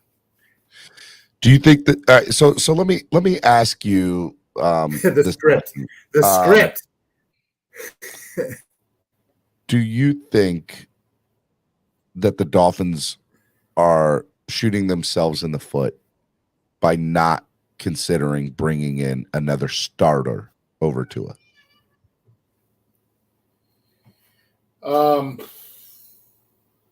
I think as an organization, they're never stuck, but man, they're in between a rock and a hard place, right? So you saw how this offense functioned, especially in the first 3 games with Tua under center. I mean, we were week 3 Super Bowl champions. Right? You're not wrong. The team finished, with the highest offensive rating this team has had in over 25 years. The offensive metrics when Tua is healthy and on the field is league leading and Super Bowl worthy, and there's no denying that. The plausibility in all this is his ability to stay on the field. So couple that with the fact that he's in his final year of his rookie contract, right? So basically, it's a Daniel Jones make and break year, right? Didn't we say that last year, Cameron? Didn't we say that this was the year that he was making because break? he still has another year on his contract, so it was kind of unfair to say. There was a lot of people saying it was make and break year because of where he'd been the previous 3 years, and it's McDaniel's first year. But it's truly his make or break year, and I'm not saying that because I think it's his make or break year. The contract tells you it's his make or break year. And the Dolphins have said publicly that they're all in on Tua. And because they see how this team can be with him healthy on the field. So they've pushed all their eggs into the Tua basket. They've signed Tyreek. They've signed Teron Armstead. They, will be interested to see if they bring in a bell cow running back or they re-sign Mostert and Wilson and Ahmed. Who knows? If they draft one, who knows? And then they just signed Vic Fangio to a contract that makes him the highest paid coordinator in NFL history. So you cannot tell me that Vic Fangio came here knowing that there is any question about who's the starting quarterback next year. But somebody's going to throw out the argument to you. Why would the Dolphins, knowing that they have a window of winning now, risk it with Tua as their quarterback? Because I just told you, they see how he functions in this offense. And if he stays healthy, it's a Super Bowl worthy offense. And it's simple as that. I agree with that. I do. But there are a lot of fans that don't. And there are a lot of fans who believe that Tua being on this team, it does not matter how many moves they make on the offense and defensive side of the ball, that we're in a quarterback-driven league, quote unquote, of what people have said, aka Lewis. I'll put your name on it, Lewis. Is a quarterback-driven league, and if you don't have a quarterback that's going to be on the field helping you win football games, it's irrelevant. And that's the conundrum that we're in. That's the rock and the hard place that I just described. Because honestly, like as I mentioned, so Lamar Jackson was just franchise tagged. Yep. So you've got to give up. Going to be franchise tagged. Yes. You got to give up 2 first-round draft picks if you're going to trade for him. Minimum. Right? Yep. So that's out the window because we don't have it. Derek Carr, is he better? Can he function in this offense? You still got to trade for him, and it's going to cost you maybe a first and a third. Who knows? A second and 2/3. Like more draft capital that you're hemorrhaging the future for on a quarterback that you don't know that's going to come in and be. And you'll have to pay him. You'll have to give him a bag. Right. And it's not guaranteed that he's going to come in here and be better than Tua. You could say Derek Carr is more durable than Tua. That's fair. But is he going to be better when he's on the field than Tua? You can't say that. So it really boils down to Aaron. Go to Aaron. Go talk about Aaron Rodgers. You're going to talk about it. Talk about it, Cameron. What about Aaron? He's going to cost you even more. He's going to cost you the equivalent of Lamar Jackson, probably even more because of his pedigree. So don't you give that up, knowing that the next 2 years we're Super Bowl contenders with Aaron Rodgers, and we work. But why would you give that up if you think that you're Super Bowl contenders with Tua? I guess the real question is the front office lying to us? Are they saying one thing publicly and there you go, something totally different behind closed doors? You can stir that pot and set that flame under the soup and let that boil all off season, Steven, because that's your job. I don't want it to be my job. I want it to be that we know who our quarterback is and the entire fan base is happy with it. And that is Dolphin fans are just never going to happen. Ever. Ever. That bothers me. That is the painful reality that this team is in. Tell me I'm wrong. You're not wrong. Triple S Podcast asks, Cap, you wouldn't have to trade a first and a third for Carr. They're going to release him. If no one trades, he'll end up a free agent. There's no way they'll release him. He'll end up on a waiver wire. And you know what that means? The Jets will be choosing from that waiver wire. You got to clear waivers. And it's so true, Trucker Sean. Like, first it was Watson, then it was Brady, then it was Lamar. Like, who's next? Aaron Rodgers, right? Like, you guys got to, like, for better or for worse, like, we're married to Tua for one more year. And that's the reality of this team. So they continue to build this franchise. So here's my next question. Let's play devil's advocate. Let's play worst case scenario. Tua doesn't work out. We don't win a playoff game. And it's because, let's play your scenario, Skyler's the number 2. He doesn't come in winning football games. Do you fire everybody and clean house and just start from scratch? Do you fire McDaniel and let Fangio take over officially? Do you fire Grier? Like what happens at that point? Ross, man, he pours Clorox in that toilet bowl and he flushes it so fucking fast it's not even funny. And really? It starts with Grier, because Grier drafted him. Grier built this team around Tua. Grier sold Ross on the fact that Tua is going to lead us to the promised land. He spent draft capital. He traded draft capital. He got rid of Flores for essentially Grier, and Grier made all these decisions. Boom. I mean, that's it. That's yes. But if it works out in Greer's favor, does Grier not come out looking like his shit don't stink? GM of the fucking year. That's the reality. So in theory, it's not about McDaniel. It's not even about Tua. It's about, did Grier make the right decision and did Ross back the right horse? No, it's always about Ross. It's always about Ross. And whatever Ross thinks and how he views this team moving forward, he's been sold a game plan. And that game plan included bringing the boy wonder McDaniel in.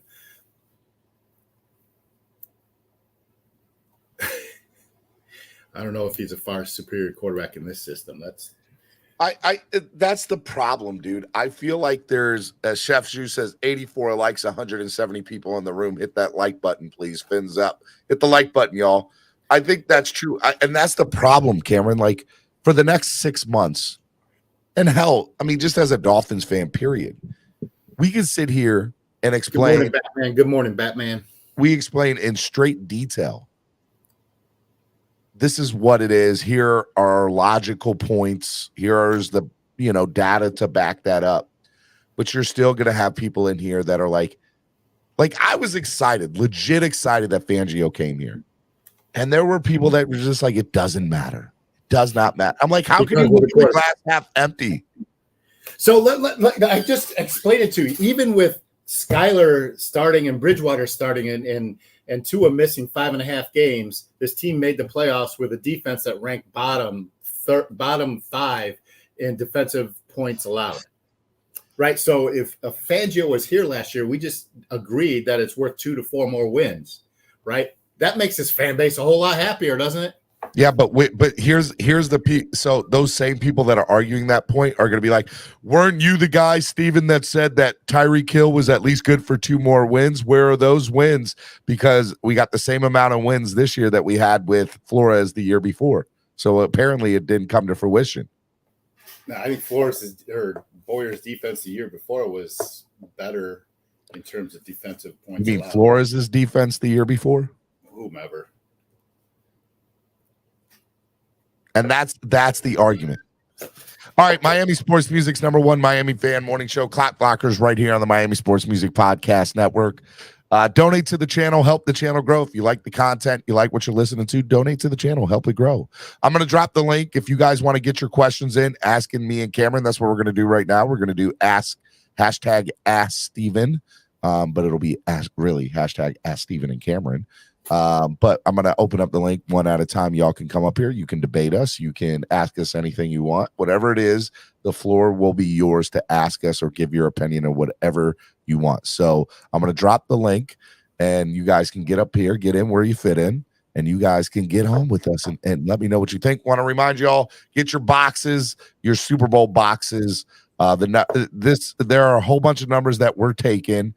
So make sure you guys put in the numbers that you guys want. If you guys end up, conflicting in numbers, I'll have to reach out to you and say this person got it in first. But get your box numbers in. Let's go.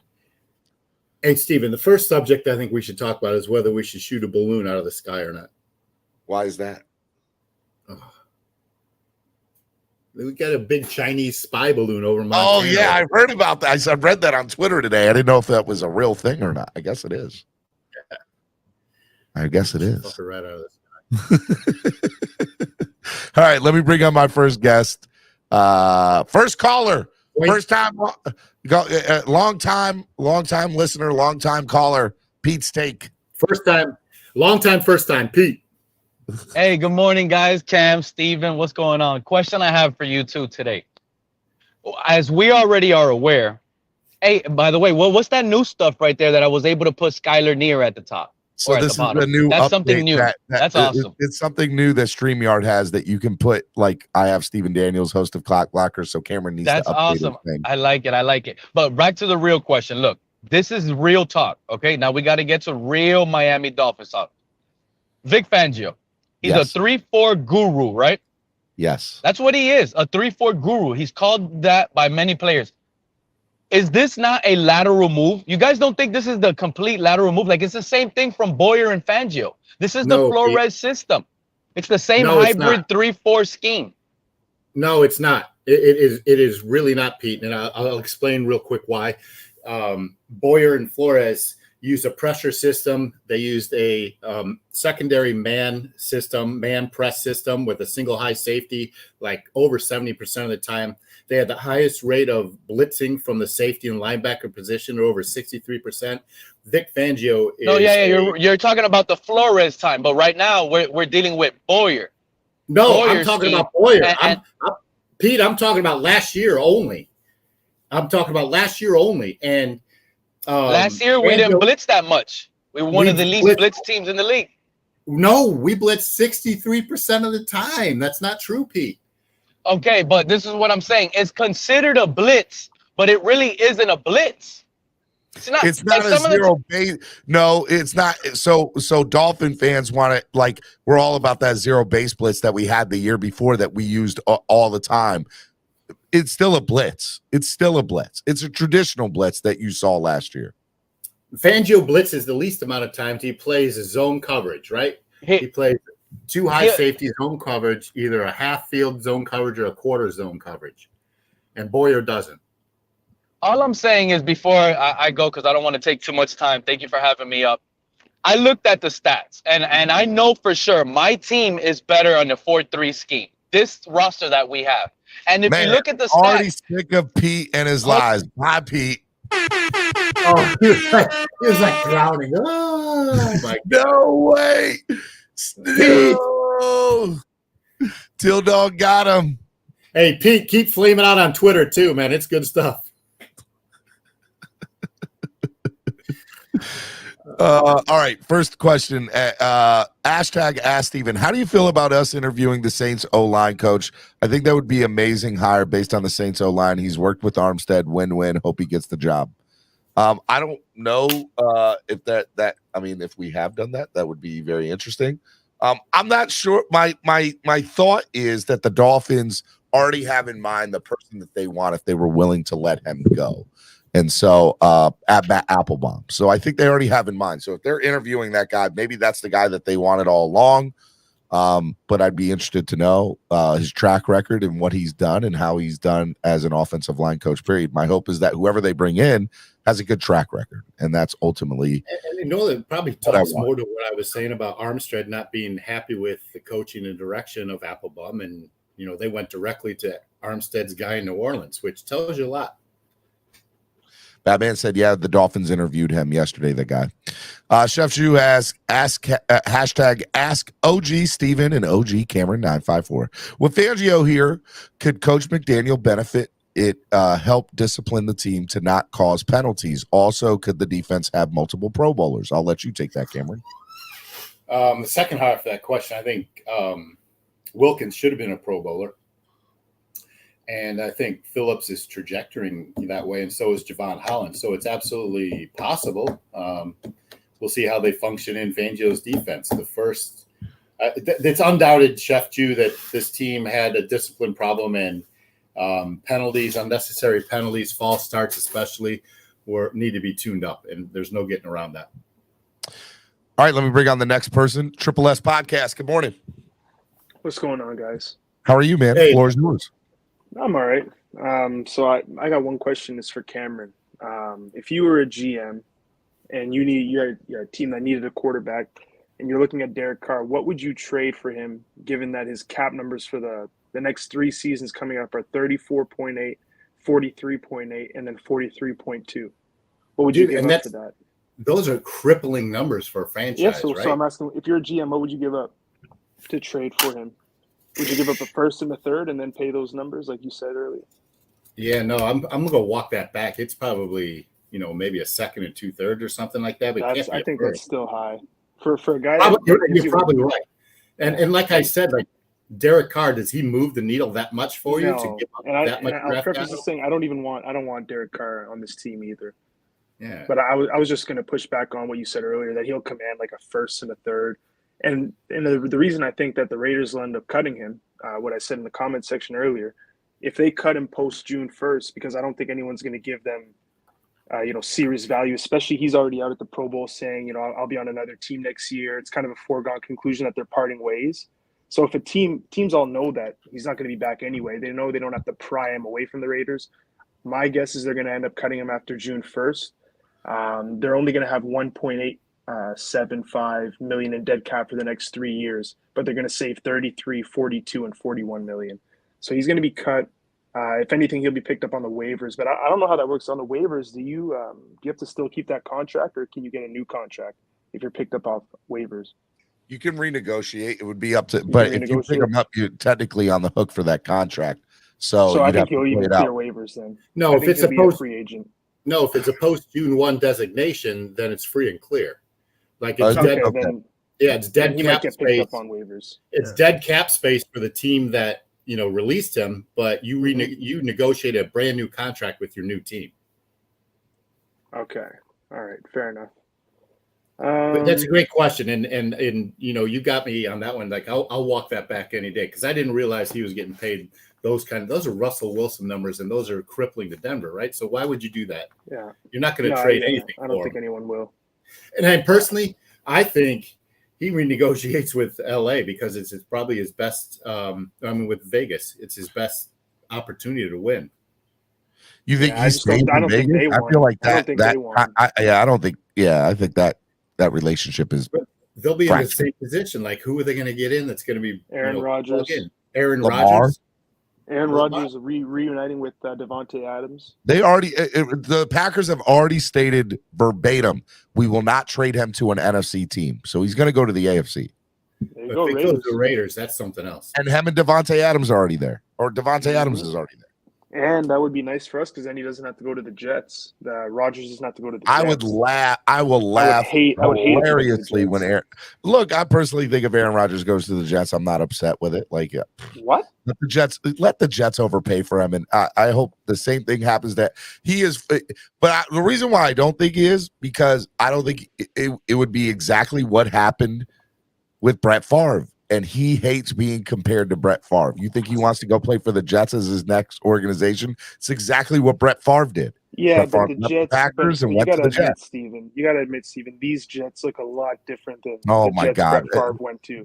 Aaron Rodgers lot not different. going to the Jets, I will be very happy with. But even if it does happen, Me too. it's not the end of the world. I'll be honest. I'll try to avoid the swears right here. I'd be pooping bricks if they get Lamar or Rodgers, I won't. because they have a top defense, some good young weapons. Like, they get a good quarterback, man. We could be because we struggle with them this year with Zach Wilson. We and already Mike know White, how Joe to beat. Flacco. We already know how to beat Lamar Jackson. We've done it. Not scared of him. We have, but you could argue that. I mean, I don't know if I would go out and die on this hill, but I would say you could argue that Lamar on the Jets might potentially be more dangerous than him on the Raiders, because they got arguably better weapons, I'd say. When you account for the running backs, I mean, the Raiders got Ravens, sorry, got good running backs too, but Garrett Wilson up and coming, Breece Hall, Michael Carter, they have really good running backs. You know, some other good receivers as well. What's his name? I think Davis is a free agent, but anyways, I don't want to take too much time, and I asked my question. Thank you guys for answering, and I'll get up out of here. Appreciate it, guys. Thank you, Triple S, man. Love you, brother. Appreciate you coming on. Care. Miami Sports Music's #1 Miami fan morning show, Clock Blockers, Cameron 954, myself, Stephen D, right here on the Clock Blockers. Next question, I got Canes 1989. Hashtag Ask Stephen, Ask Cameron. What is the #1 thing that makes you mad about the Dolphins? Cameron, what's the #1 thing that makes you mad about the Dolphins? Makes you mad about the Dolphins? Yeah. #1 thing that makes you mad about the Dolphins. Yeah. One thing that makes me mad about the Dolphins, this bipolar fan base.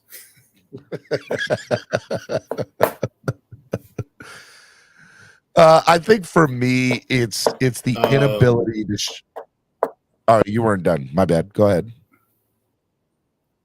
No. It's this. I'm being funny there, but we do have a bipolar fan base. But about the Dolphins team itself, I think honestly, it's Ross and his meddling, and I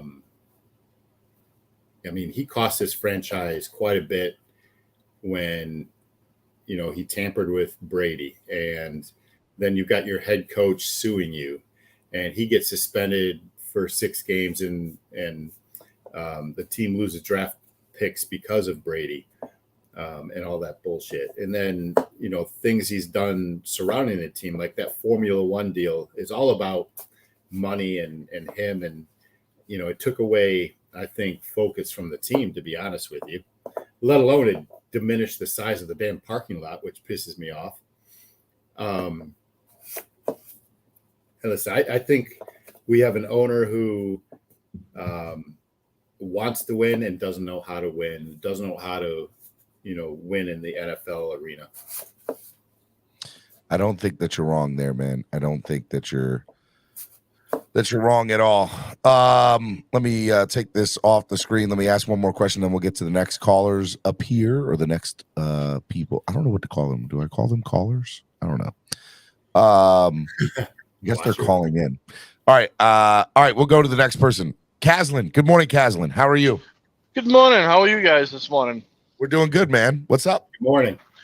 Not much. I think you're all crazy about Carr, but whatever. It is. About who? Derek Carr. Yeah, I mean, he's not going to cost anything to come here. First of all, he has a no-trade clause. And they have to get rid of him after 3 days after the Super Bowl, or they're going to have to eat the $40 million bonus that they're going to give him. They're going to cut him. Well, if they cut him, still he's going to cost the team money. It won't be $40 million. Right, but his contract will be in a void. They're not going to pay him that. So nobody's going to pay him the money that he is. You have how many teams willing need a quarterback? You have 3 of those teams that are going to be picking the first top 5 of the draft who's going to get a quarterback. The Raiders, I don't think they're going to go after anybody. I think they're going to go get Will Levis in the draft, and then they'll die on that hill. You think Vegas? Hold up. I disagree with that. You think Vegas? You think Mark Davis isn't going to go after Aaron Rodgers? Are you kidding me? He's gonna do everything in his power to go after Aaron Rodgers. No, I don't think Aaron Rodgers. 100% he will. Well, it's he might want to. You can sell tickets with Aaron Rodgers. You're going to sell tickets with Will Levi? No way. They care about selling tickets in Vegas. Well, my question. I mean, I know what I would do as a GM right now. I would go in and get another quarterback because I'm not dying on the Tua hill. I'm not allowing Tua to be the final nail in my coffin. Casman, who is that though? For me, it's Derek Carr. Hands down, Derek Carr. Not even close. Derek Carr, 9 years that he's been in this league, he's been a top 10 quarterback all those 9 years. This year was his worst year, and he still put up numbers almost close to be as good as Tua's. And Tua had a hell of a lot more weapons around him. And everybody's like, oh, look at the record. Okay, how many double-digit leads did Vegas blow this year? 5. How many games alone did Derek Carr win for the Raiders? 5. So give them 5 more wins this year if they didn't blow those double-digit leads. And what would their record be? So what do you do with Tua, Casman? I'm going to leave him there, and either that or I will trade him for a third-round pick. I mean, you're not going to get a first-round pick. You're not getting a second-round pick. You're not getting any of that with him because his injury history has too much of a stain on what he could be. And I'm not saying I hate Tua, I don't. But that kid has fractured this fan base more than anybody else I've ever seen in history. So you have the guys on one side who hate the kid, and you have the other guys on the other side who love the kid and think he's the second coming of God. Like I said, if I'm the GM, especially with Fangio here, now he runs a zone system. I'm going to go in free agency. I'm getting a center. I'm getting a quarterback, and I'm getting a middle linebacker. Because in the draft, there's really not many good middle linebackers. If it was that simple, Caslin, number one. It is that simple. It's not that simple. It's so not that simple. You have $55 million in cap space. So you go and get, let's say, Davis from Tampa Bay. He's going to cost you $18 million a year, $15 to $18 million a year. Okay, so you need a center. The center probably won't cost you half of that. If you're going to go try to get one of these another offensive tackles, they're going to cost you $18, $20 million a year for the top. They're dying on the hill with Connor Williams at center. Let me just throw that out there. They're not going out and getting a center. Well, I wouldn't. I would put him. I'm not saying that I would either. I'm telling you, I'd put him back to left guard. Me too. And, I would and get a center, and then my second pick in the draft, I'm going to get Jones from Ohio State, and then I'm in my third round picks. I'm taking a cornerback from South Carolina in my third round pick, and I'm taking a running back. Hey, Casman, people in the chat want me to ask you, can you say Kaz Wicked Hod? It's just, I'm taking the running back from Tulane in the third round because this draft has so deep for cornerbacks and running backs. Are you guys willing to die if you're the GM? So hold on, Kaz. In your mind, the Dolphins are once again passing up on a top 10 quarterback on the NFL to stay with a quarterback like Tannehill or Tua, and it's just in a long line of stupid decisions. This is one of the stupidest decisions they've made. Correct? That's what you're saying? Yeah, it aligns with how they are. But I'm saying my question to you guys is: if you're the GM, are you willing to die on this hill and lose your job for this kid who can't stay healthy? And even if he's in the games, are you guaranteed to win? No. So he's out, let's say, use your math, 5 games. So that's 5 losses already for the season. And let's give him another 3 more losses. So that's 7 losses of the season. 7 or 8 losses. I mean, how do you expect to make the playoffs when you keep on with the same, records over and over again this year? Yeah, but that's this year was a fluke year. Look at last year, all the year before with Flores, 10 wins, you couldn't make the playoffs. So, and next year's going to be a hell of a lot different. I'm wondering what you guys would think. Are you willing to die on this hill if you're the GM with this kid as your quarterback? Or are you going to go out and get somebody to, as an insurance policy, saying, listen, I know this kid's going to go down. Who we can bring in to actually give us the best chance to win, because he's going to go down. He's not durable. I mean, look at Herbert. I hate bringing up Herbert all the time because, we all wish we had him, or people wish we didn't have him. But the kid played with a bum elbow this year and with broken ribs the whole year. They were on his non-throwing shoulder. Still hurting. So he had a torn labrum in his non-throwing shoulder, which really doesn't affect his game. The ribs are a bigger deal. He missed 2 games because of those ribs. Yeah. So look at it. Still, he played all year with it in pain, and he was sacked 16 times more than Tua did this whole year. What are you going to do, Steven?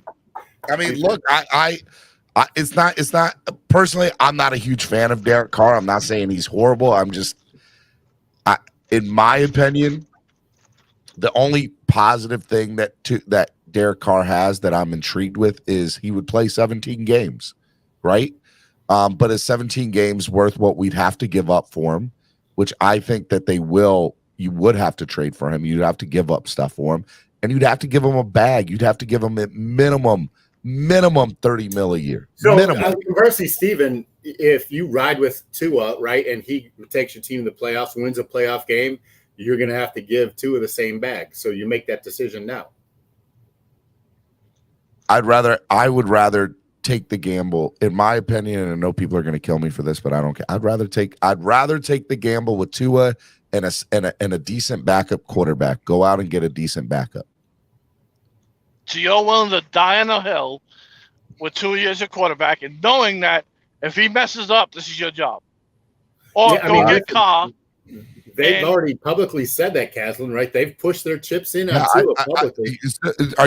So let me ask you, you're saying that, do you think that they're lying to us, that they're saying something to us and thinking something totally different? I don't ever think that they tell us the truth anyways, and I think they have to say what they have to say. They have to play the politician. So if there's a Derek Carr that falls on the lap, and you can love him, hate him, whatever, but I see Tua's flaws as Tua's flaws, and you can't correct those flaws. So he can't see the first 5 yards over the middle of the field. He can't see it because the guys are too big in front of him. He can't see those plays at all. I mean, go back to the Green Bay game, okay? We settled for a field goal where Tyreek Hill was open over the middle of the field, first 5 yards, and Tua could not see him at all. Flipside Fishing with his $2 donation. Thank you, man. Says Carr would be the best quarterback here since Dan Marino. Yes, and do you know why? Because this system is not very complicated to run. So you don't need – and Derek Carr has an arm. He has the arm. He could run if he needs to. He's not great at running, but he can move if he needs to. And he can move out of the pocket. Are you Derek Carr? Are you Derek Carr? Are you Derek Carr? Are you Derek Carr?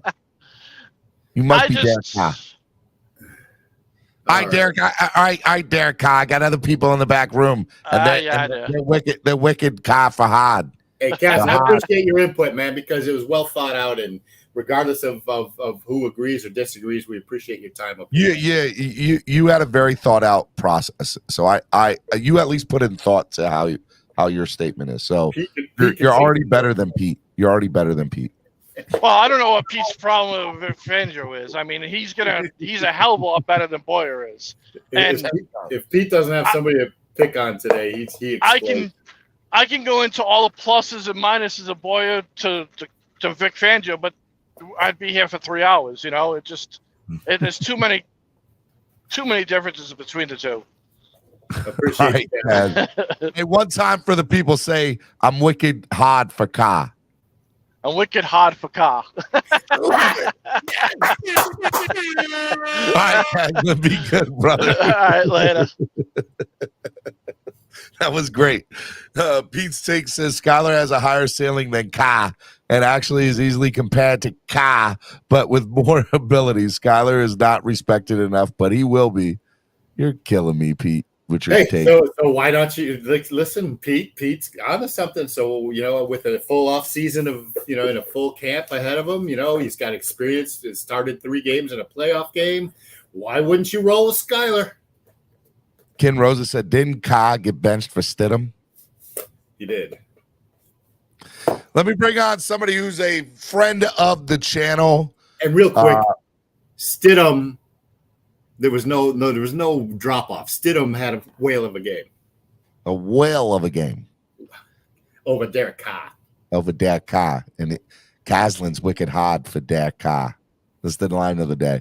All right. Hey, Hangry Owls is absolutely amazing. It's in Pembroke Pines. You want some good subs, good food, good mood?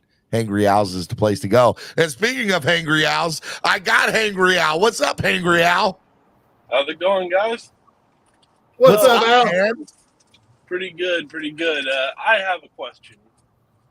We have answers, Al. With the acquisition of Chubb and I would say the improvement of the game of Jalen Phillips, do you think about trading Emmanuel Ogbah?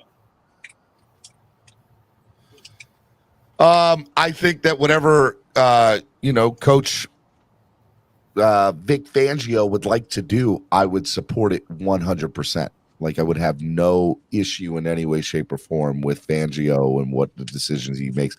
I think that there's going to have to be from a Grier standpoint and a cap standpoint, there might be a player or two that we have to get rid of their money or contract or whatever. Ogbah is not going anywhere. Let me state that. I believe Emmanuel Ogbah is not going anywhere. I do believe that.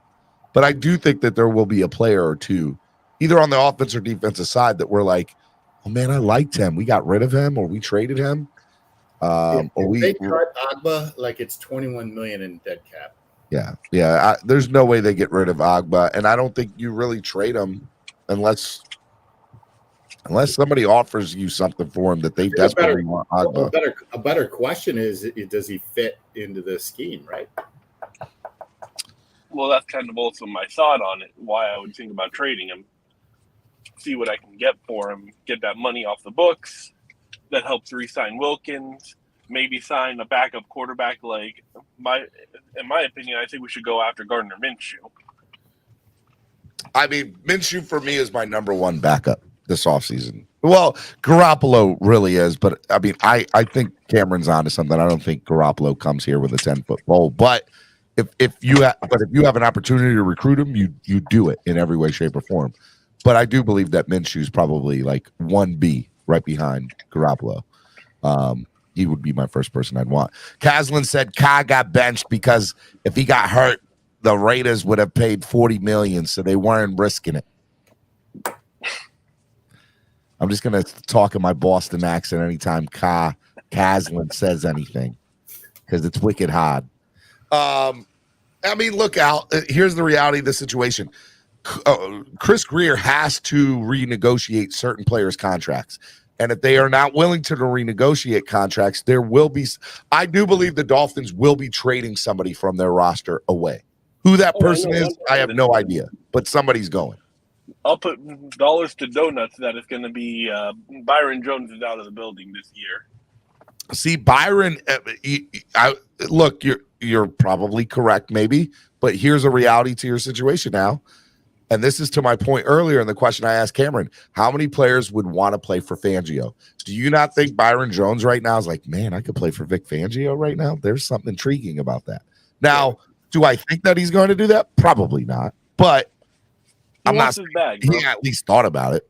He had at least thought about it, even if it was for a half a second, thought about it. Yeah. Can you imagine if he comes back to this team? Like, so let's say he's fully healthy. Like, he had Achilles surgery, right? That's a big deal. Yep. And, you know, there's rumors out there that he could have played and didn't want to come back and play because of the style of defense Boyer was running out there. And it created animosity in the locker room. But what if, you know, Byron Jones was a zone corner in Dallas, came here and was asked to play press man, which wasn't his game. So you could hypothetically think that there's a scenario where he's extended, his salary, you know, is extended, you know, renegotiated, and he's back with this team. I think I think there's, I don't know if it's a good chance. I'm just saying there is a chance. I wouldn't even say slim. I think there's a chance that Byron Jones stays as a Miami Dolphin because of the Fangio. I think there's a better than just chance. I think, you know, I'll put it at 75% he's back. Don't give me 75% when I gave you that earlier about how many games Tua was going to miss this year. You said you better stop, Cameron. You said 4 to 6. Better stop. What's your wicked stupid statement? Anyways, wicked hard. What else you got here, Al? Sorry, Al. Al, you there? Al. Angry Al's. Angry Al. What's up? Sorry, I lost you for a second. Angry Al's, man. Tell the people that if they come to your shop, that they're gonna get if they use the code word SKPL, they get $3 off their sub, except for Fridays where they'll get $6 off their sub. Yep. Use the code, guys. Just tell me SKPL. I'll hook it up. Great kindness, positivity, and love. Hey, and go there and take home one of those beautiful baked desserts that got going on there. Oh, my God. The cakes are delicious. Woo! Thank you, guys. Looking forward to seeing you guys next season.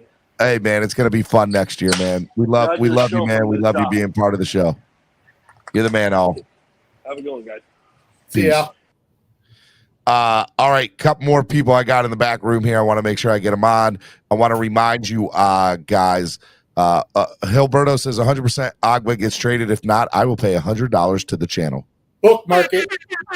Screenshot it. Hey, Chef Shu, make sure you screenshot this. Hilberto said 100% Agua gets traded. If not, I will pay $100 to the channel. Just saying. Just saying. Want to remind you guys, if you haven't done so already, get your boxes. Get your box. What's in the box? Cameron, what's in the box? Derek Carr. Money. It's Derek Carr, and he's wicked hot over at Harvard Yard at Boston Park. I love it. In the box. All right. Speaking of wicked hard, and somebody who hates Boston, the New York man himself, Alexander. What's up, Alexander? Welcome to the show. What's going on? How about them Knicks, boy? Dude, that was a good game last night, bro. Let's go Heat. Let's go Heat. And I can't believe as conference rivals, as division rivals, that was the first time they played this year. And they they play each other another 3 times in the next 5 weeks. Yeah, that it's crazy how the NBA schedule is looking this year. There's only 29 games left, and we haven't even hit the All-Star break. Yeah, it's crazy. But that was a hell of a game, man. When Hero put up that last fadeaway 3 from the corner, man. There's 29 games left in the season. Yeah, there's 29 games left in the season. And we're just now hitting the All-Star break? Yeah, that's what I'm hearing. I mean, I could be wrong, but that's what I heard. So I didn't even count the games yet, but that's what they were saying. But yeah, man, I held my breath when Hero shot that 3. I was like, oh my God, please don't go in. Please do not go in. Right. And I was like, yes. But anyway, I think this is the biggest offseason in Miami Dolphins history, in my opinion, because McDaniel's got to get it right, and Grier's got to get it right this offseason. And with Fangio at the helm on the defensive side, I think they stay at 3-4. And I think that, like I said, this personnel is better equipped for a 3-4 defense than a 4-3. What are you guys' thoughts on that, real quick? Cameron? Well, as I mentioned earlier in the show, I think the personnel on the defense isn't going to change too much, from the defensive line at least, because Fangio doesn't blitz, and you've got 4 guys that put a lot of pressure in their own right, 5 guys in our defensive line. So I think it's set up for him perfectly.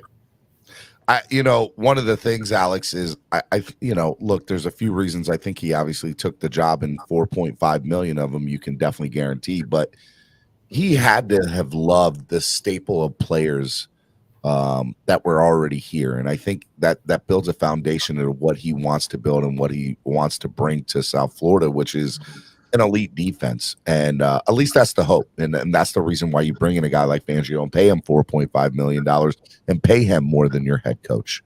Of course. Allegedly.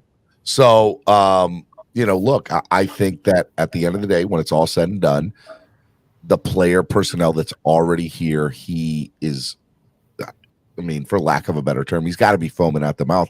Jalen Phillips, Javon Holland, Zach Seiler, Christian Wilkins, the young guys in Cater Kahoo and Trill Williams and Brandon Jones, and a player that has the ability of X and maybe even Byron staying. Come on, it's a great, and all you really got to do is just fix the linebacking a little bit, and look, Landon Roberts, if he stays here, which I fully expect that he will, he's going to be a great leader on the defensive side, and somebody that whoever they bring in is going to just be an added bonus. So for me, I agree. Super excited. Yeah, I agree 100% with you, Steven. And Cam, it's a good situation that Fangio's coming in here. Like you said, the linebacker core needs to be fixed a little bit. Not much tweaking needs to be done, in my opinion, with the linebacker core, because you already have your edge rusher set up. You already have your outside linebacker set up in Phillips and Chubb.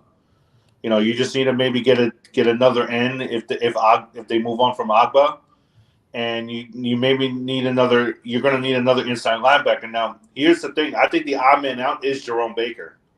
I think Jerome Baker is the odd man out here, and because he doesn't fit Fangio's scheme to a T, and I think they could, if they move on from him, which I'll tell you, Grier will fight for Baker. Remember, Grier's the one who paid Baker's first big contract, so don't think that won't happen. Cap for Life says Paul Pasquinelli, Matt Burke, Vance Joseph, all 3-4 guys. Miami is much better in a 4-3. History has proven such with Jim Bates. Alex Knicks suck, bro. Vance Joseph was not a 3-4 scheme. He was a 4-3 in his 1 year here in 2016 before he got the job with Arizona. Hey, the last dominant defense we had under a 4-3 scheme was Mike Nolan. I think it was 2011. No, Nolan ran a 3-4. Hilberto with another one says, here's another $100. Baker's sorry ass is gone. So, all right. Hey, we're holding you to this. Chef Ju, screenshot it. That's 200 Hilberto's putting up. You better pay up, Hilberto. You better pay up. Nolan ran a 3-4 with Sperano in 2010, 2011. 2012 was when they went back to the 4-3 with Philbin. Oh, you're right. You're right. You're absolutely right. And Mike Nolan ran our defense was elite that year. Yeah, they were very good. Yep. Cameron Wake and Koamisi on the outside. Yeah. And Paul Soliai, Odrick, and Starks. Oh my God, I love Paul. I love that man. Yeah, and Starks was the end as and well. Who was the safety? Walt Aikens was back there, right? But who was the safety? It was the safety was Solo. Chris Clemens and Rashad Jones. Rashad Jones. That's the name. G5. Rashad Jones. G5. Hey, Anthony says, he said, panel, honestly, I'm thinking the GM just said that they're 100% behind, and he is the starter this year, talking about Tua just to please his fan base. The second party said, but the front office is in the background, specifically Grier and McKenzie working a big time quarterback trade. I disagree with that. I don't know about think that. That's happening.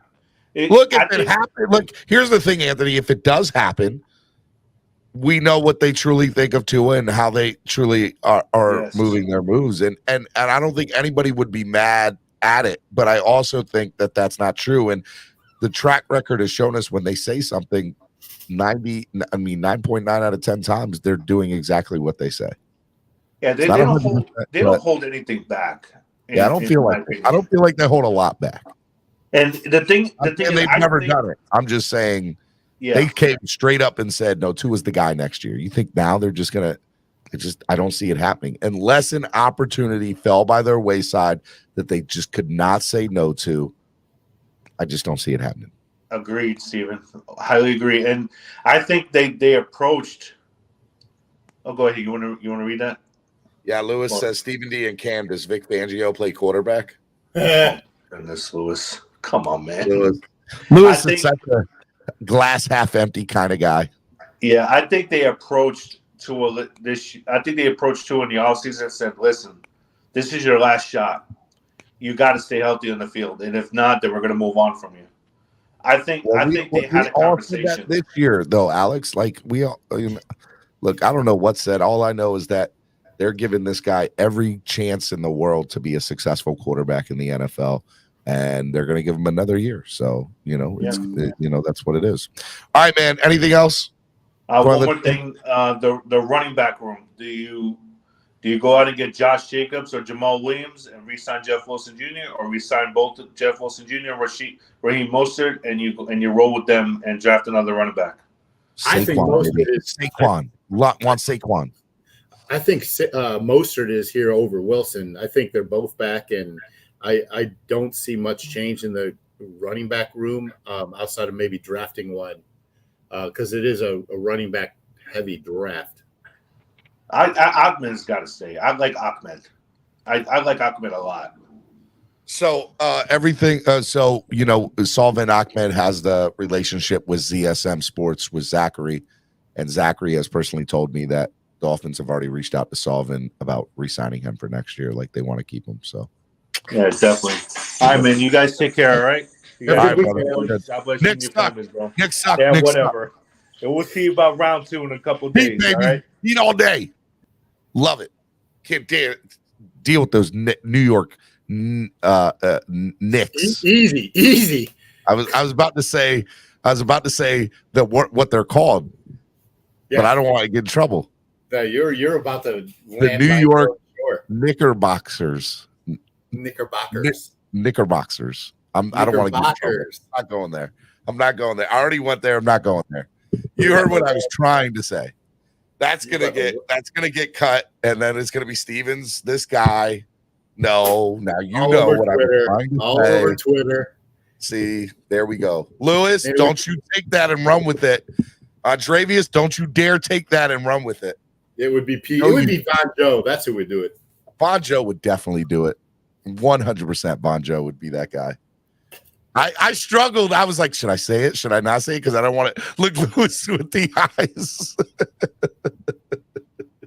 Exactly. All right. Hey, you're the last person of the day, Robert. We got to get out of here in about 15 minutes. So Omar says the thought was there. No, it wasn't. Implicated. It was implicated. No. See, we're not doing this. All right, Robert. Good morning, Robert. I mean, if you're guilty of some, Steven, you're guilty of some. Just don't update me forward. I was trying to say the New York basketball's team name, but if you say it fast, it does not come out that way. Is that what she said? That is 100% what she said, and I don't want anything to get confused about Stephen D. All right. Well, tell me where to go with that right now. What are you're the last person of the day. What do you want to talk about, man, besides me not being able to pronounce words correctly? I mean, word of vomit's a thing. No, man. Just happy we got Fangio answered. Happy that, it's interesting to see that we fired an offensive line coach. I don't necessarily disagree with it, but Like, that's an interesting move that I didn't necessarily expect. So it'll be interesting to see. It'll be interesting to see who the replacement is there and who gets axed next. You know? Well, I mean, I hope it's Danny Crossman, but I don't see that happening, and I'm very surprised it hasn't. Like, that's the number one. Applebaum, seeing that yesterday, I was like, man, that's crazy. They're firing Applebaum, but not firing. How can you justify firing Applebaum, or how can you justify keeping, Danny Crossman, but firing Applebaum? That makes no sense. I mean, if I'm playing devil's advocate for a minute, though, it is feasible that there's a special teams coach that Fangio might be able to better replace than McDaniel is at the moment. 100%. That would be a reason to hold off on that piece of it. But, like, I just didn't expect to see a firing on the offensive side, because when you look at the season, our offense was pretty damn decent. Like, it wasn't perfect. Our running game wasn't 100% where we wanted it to be. But I don't think our offensive line was nearly as bad as what it was last year.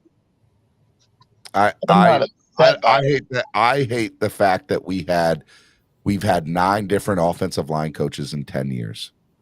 And we wonder why we haven't had a consistent offensive line or a good run game. We'll go back and look who've been the offensive line coaches. Yeah. Meanwhile, Chris Forrester's cocaine ass is still a coach in this league with the 49ers. A very good one. Yeah. Listen, he was right at home. He was right at home in Miami. They never should have fired him. They never should have went to Miami. So the point where he screwed up. He was at not that he did coke. It was that he was dumb enough to put shit on video. True. Or have his stripper video of him doing it. Yeah, like, I'm not going to judge people on their own personal life choices. If you do dumb shit, you do dumb shit, and that's on you. Don't make it easy and put dumb shit on camera. The rest of the fan base will judge. You don't have to. There will be people judging. I mean, that's fair. The first rule of cocaine at Tootsie's is don't have your camera out. But that should be the first rule of anything involving women. Absolutely. Agreed. If it's going to be anything scandalous, golden rule number 1, give me your phone because I'm throwing that shit in the water. Exactly. Give me that SIM card. No, not even a SIM card, man. Like, that shit's just not going to work anymore. Period. Better make sure it doesn't at all. Lord. What happens at Tootsie's stays at Tootsie's, y'all. Yeah. Y'all don't know this. Even knows that firsthand. Like, smartphones are what made people ever happened, except a lap dance or two. Don't lie to yourself, Steven. Don't lie to yourself. You're the only one fooling yourself. You just can't prove it. I'm a happily married man. That's all I know. I'm a happily married man. We just can't prove it, which is fine. All right, look. Anything else before you've ruined the end of the show and my marriage? Ruined. Be tied a knot. Your marriage are the end of this show. Now, I will say, guys got stupid when they got smartphones. There's been a whole lot more problems since these damn smartphones existed.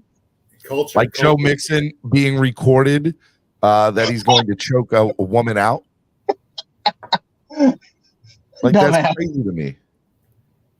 Omar Castro, that never happened. Trust and believe that never happened. See, now we're just putting up lies in the chat. That's what we're going to do now. This shit did happen. That never happened in any way, shape, or form. Ever. Get that off there. God, no, get it off. Steven, plausible deniability. No, nothing ever happened. Ever. Plausible deniability. If you keep saying no, you'll Robert, it is Spread Kindness Friday. Are you getting any boxes today, Robert? Am I getting any boxes today? Yeah, are you getting any boxes from the box pool? Right now I cannot. Well, you don't go to Vietnam next time, okay? No, man. Vietnam is what I do to make sure I don't kill people. So does Tootsie's. Going to Tootsie's. That's still more expensive than going to Vietnam. It's still more expensive going to Vietnam. Probably true. Probably true. Robert, get out of here. I can't with you. Get out of here with your wicked hot stupid comments over at Harvard Yard and Boston Park. Stupid, you Derek Carr loving person. Get out of here. All right, Miami Sports Music's #1 Miami fan morning show. What a show today. I hope you all enjoyed it. It was Spread Kindness Friday. Guys, get your boxes. Get your boxes. I love that we have a smiling face laughing emoji in the comments. I know, right, John Fernandez? No, he wants to know, how good is this club? John, let me tell you. Tony Hurd. A staple of South Florida when you come to Dolphins games is the post game at Tootsie's. Just saying. Strippers and cocaine. No, don't throw that out there. That's not true. It is very true. This is not not with me or the people that I hang out with. Now, what happens in that club might be another story. I wasn't pointing fingers at anybody. I'm just saying in general. Okay, well, I'm just saying. My wife's never ever gonna let me go to Tootsie's ever again after listening to this. Yeah, that's not happening. No, you're not going to Tootsie's anymore. Omar says you did start the show sounding like the Wolf Pack, but it was a good show. Omar says. I appreciate it. I hope you all enjoyed it. Everything, man. Tomorrow's Saturday.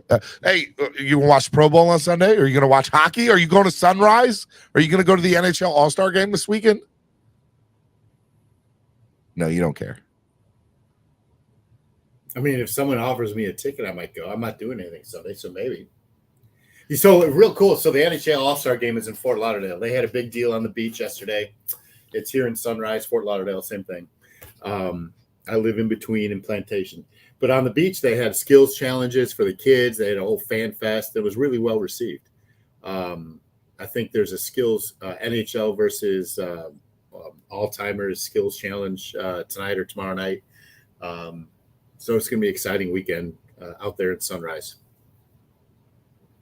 Yeah, the chat is going crazy, by the way, with insane.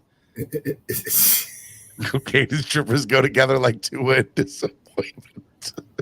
No lies told there. No lies, Scott. Wow, Scott. That's the chat of the day. I'll give you the chat of the day with that one. That's a good one. I hope you all enjoyed the show. Hit the like button if you haven't. Share. Let people know about the show. We'll be back Monday. Having a good time. Actually, Monday, you know what? I think Monday, I don't know if we'll do a show Monday or not, because Tuesday we'll be back with Nando Talk. I don't know if there'll be a show Monday or not. Just be on the lookout for a show Monday. Steven, how to get Tootsie's as a sponsor? We've tried to get Tootsie's as a sponsor. It's not worked out. Huh? I can make a call. I want Tootsie's as a sponsor. I would definitely do the post-game show from Tootsie's every week. 100%. Can you imagine? No, now you got something to work on. Look at your writing notes. Tootsie's sponsor Dolphins. Here we go. Let's go. Hey, make sure you get your Super Bowl boxes. Enjoy everything. Enjoy the weekend. I got my son's basketball game tomorrow. Pretty excited about it. I'm coaching. Did you know that? I'm coaching basketball. Say that again. I'm reading Von Joe's stupid comment. Cameron doing coke off strippers does make him a candidate for our new offensive line coach. Be a candidate for head coach. Maybe the Dolphins, definitely. What are you doing this weekend? Nothing. Housework. It's one of my rare weekends I'm at home. Right. Well, I love you, buddy. I appreciate you coming on. Any final thought for the people and peeplets before we get out of here? Hey, man, let's do some. We should do some draft talk next week with Mobile having wrapped up this weekend. East West Shrine Bowl wrapped up. All the draft boards are going to be in high, kicking, and so it should be fun talk about potential draft picks that the Dolphins have. Maybe do a segment, but listen, man, I'm happy, and listen, all this Vic Fangio talk. And I know that there's verbal agreements and everything, but we've got a saying, until that truck backs up to the dock, like, it's not a done deal, and anything can happen. And we've seen it happen before. So until I see that contract signed after the Super Bowl, he's still, to me, the assumed defensive coordinator. Look, he is a Miami Dolphin, and that's all there is to it, okay? Stop trying to get the fans riled up. Don't do that, Cameron. Don't be that guy. If you're gonna show me the contract with his signature on it, then I'll believe it. Look, I hope you all enjoy the show. Make sure you get your Super Bowl boxes, Cash App and PayPal, $25 per block. I'm going to update this in the next hour, so hit me up on Twitter at Stephen D. SKPL. Spread kindness, positivity, and love, and you'll see an updated version of the list here soon. Cameron, you got 4 boxes. You need to send me the money. Anybody else that's interested, send me the money. And I'm excited, man. I love you all. You're all the best fans in the world. And we'll see you next week right here on the #1 Miami Fan Morning Show. Clock Blockers. See y'all next week. Have a good weekend. We've been waiting, yeah, we've been patient. Now it's time to cash out, no discount. Super Bowl, yeah, we in route. I don't know when, but it's close. I don't want to overhype, but I just know I like it. So excited, you gon' notice now. You should know the ride. They say 2 are from that rock. Shout out to Samoa, and now it's time to lay the smack down. You think you Dwayne Johnson, time to be the people's champ. Hit them with the people's elbows, stick together like it's Velcro. You think you could stop us? Hell no, all day I dream about sports. I think I need some shit.